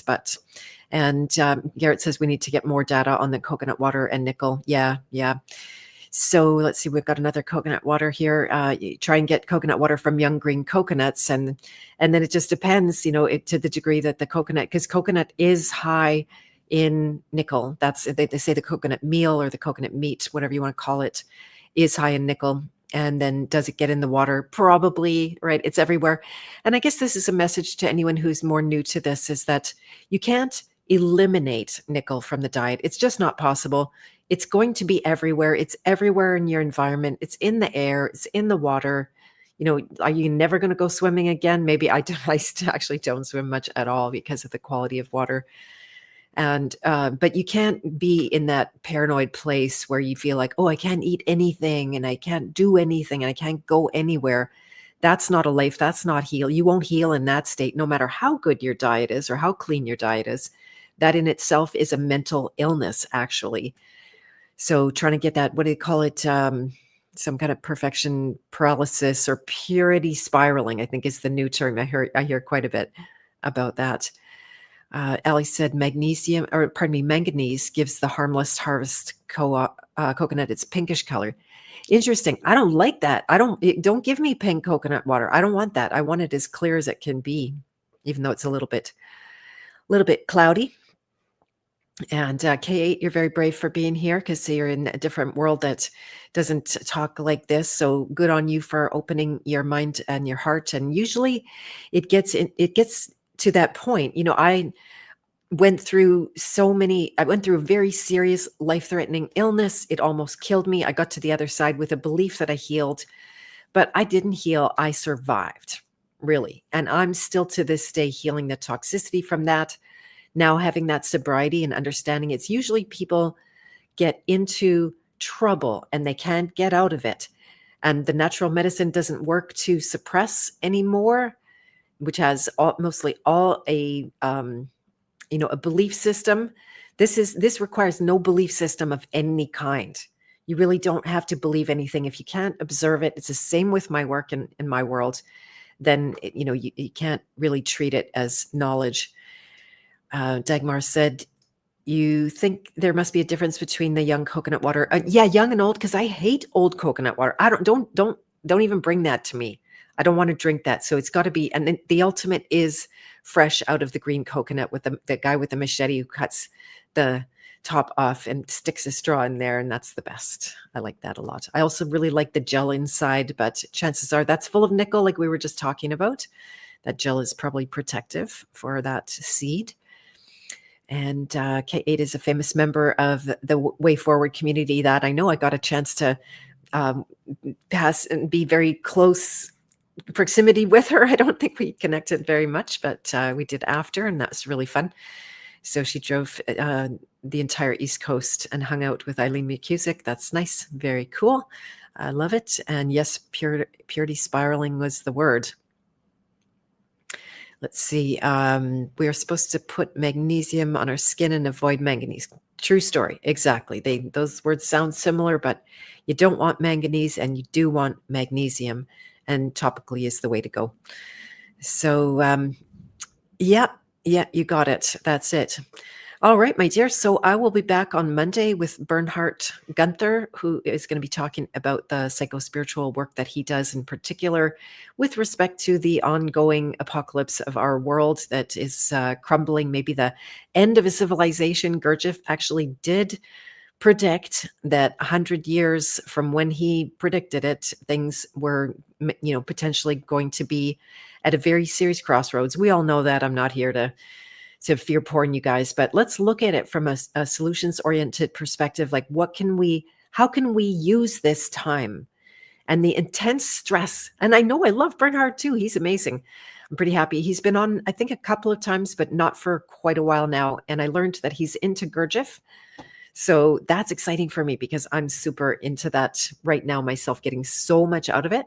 We're going to have a wonderful conversation. And Laura, I have never personally connected with her, but I love her as well. So stay tuned for that. And then coming up Friday, the next Beth of Fresh Air is going to be Dagmar Stansova, who's in the chat here with us. And Marissa Love, we're going to be having a red day. So bring your red. We're going to have maybe some red flowers, some roses or something like that.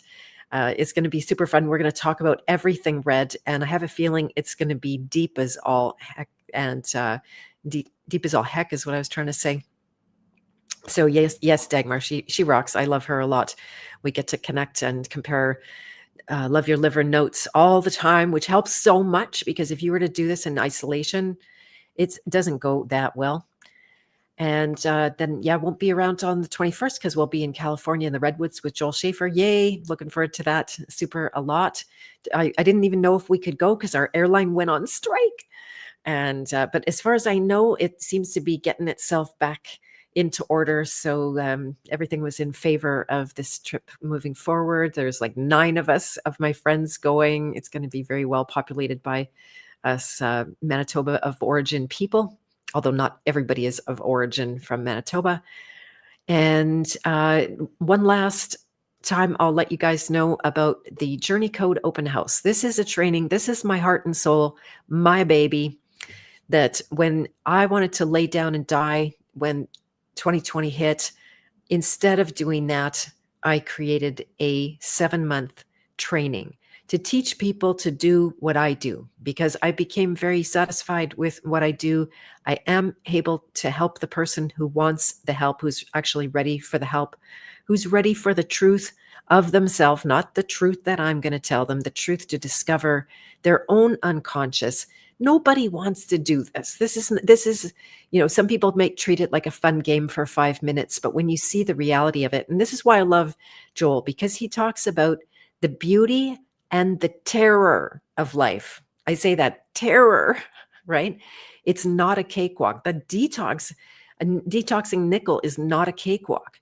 If somebody's like super sensitive and afraid of discomfort and afraid of work and afraid of learning, then this is not for them at all. And it's the same with my work. I don't want to be so alarmist about it, but the assistance that you can receive through a coach walking you through a process, holding not space, but holding the goal in mind for you, that's called freedom. Because when we get lost in the weeds of our own inner experience, you can't see the forest for the trees and you cannot find your way out very fast or easily compared to when somebody's helping you. So that's what inspired me to create this training.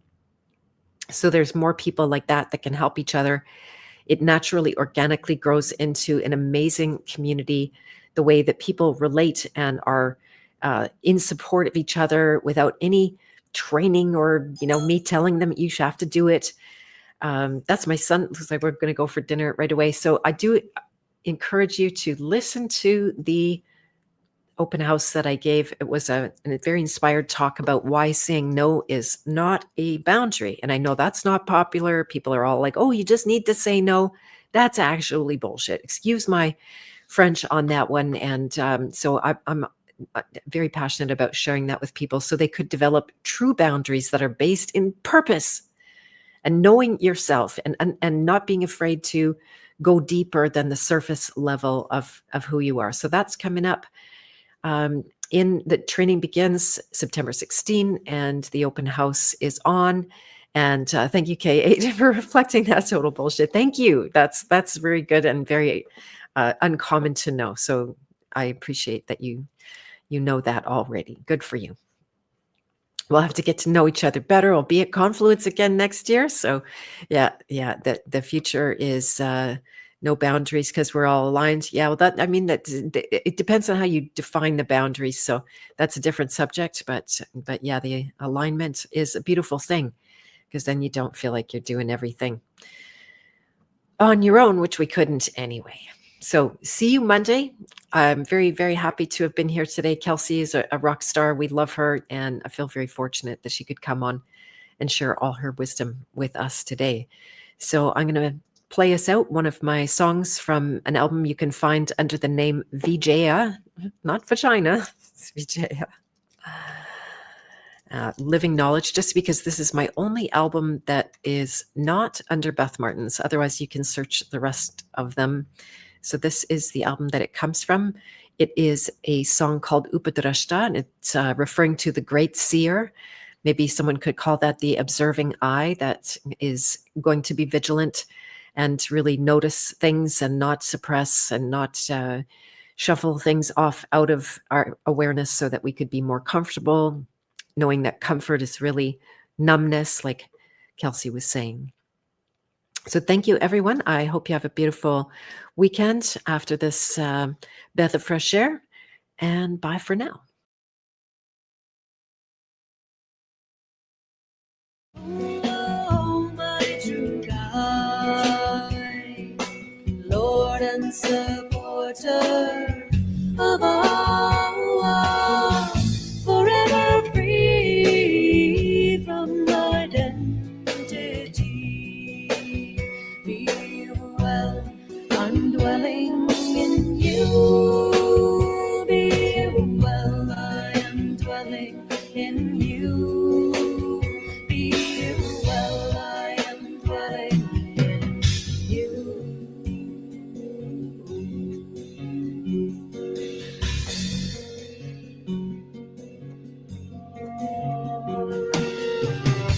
Vedrashka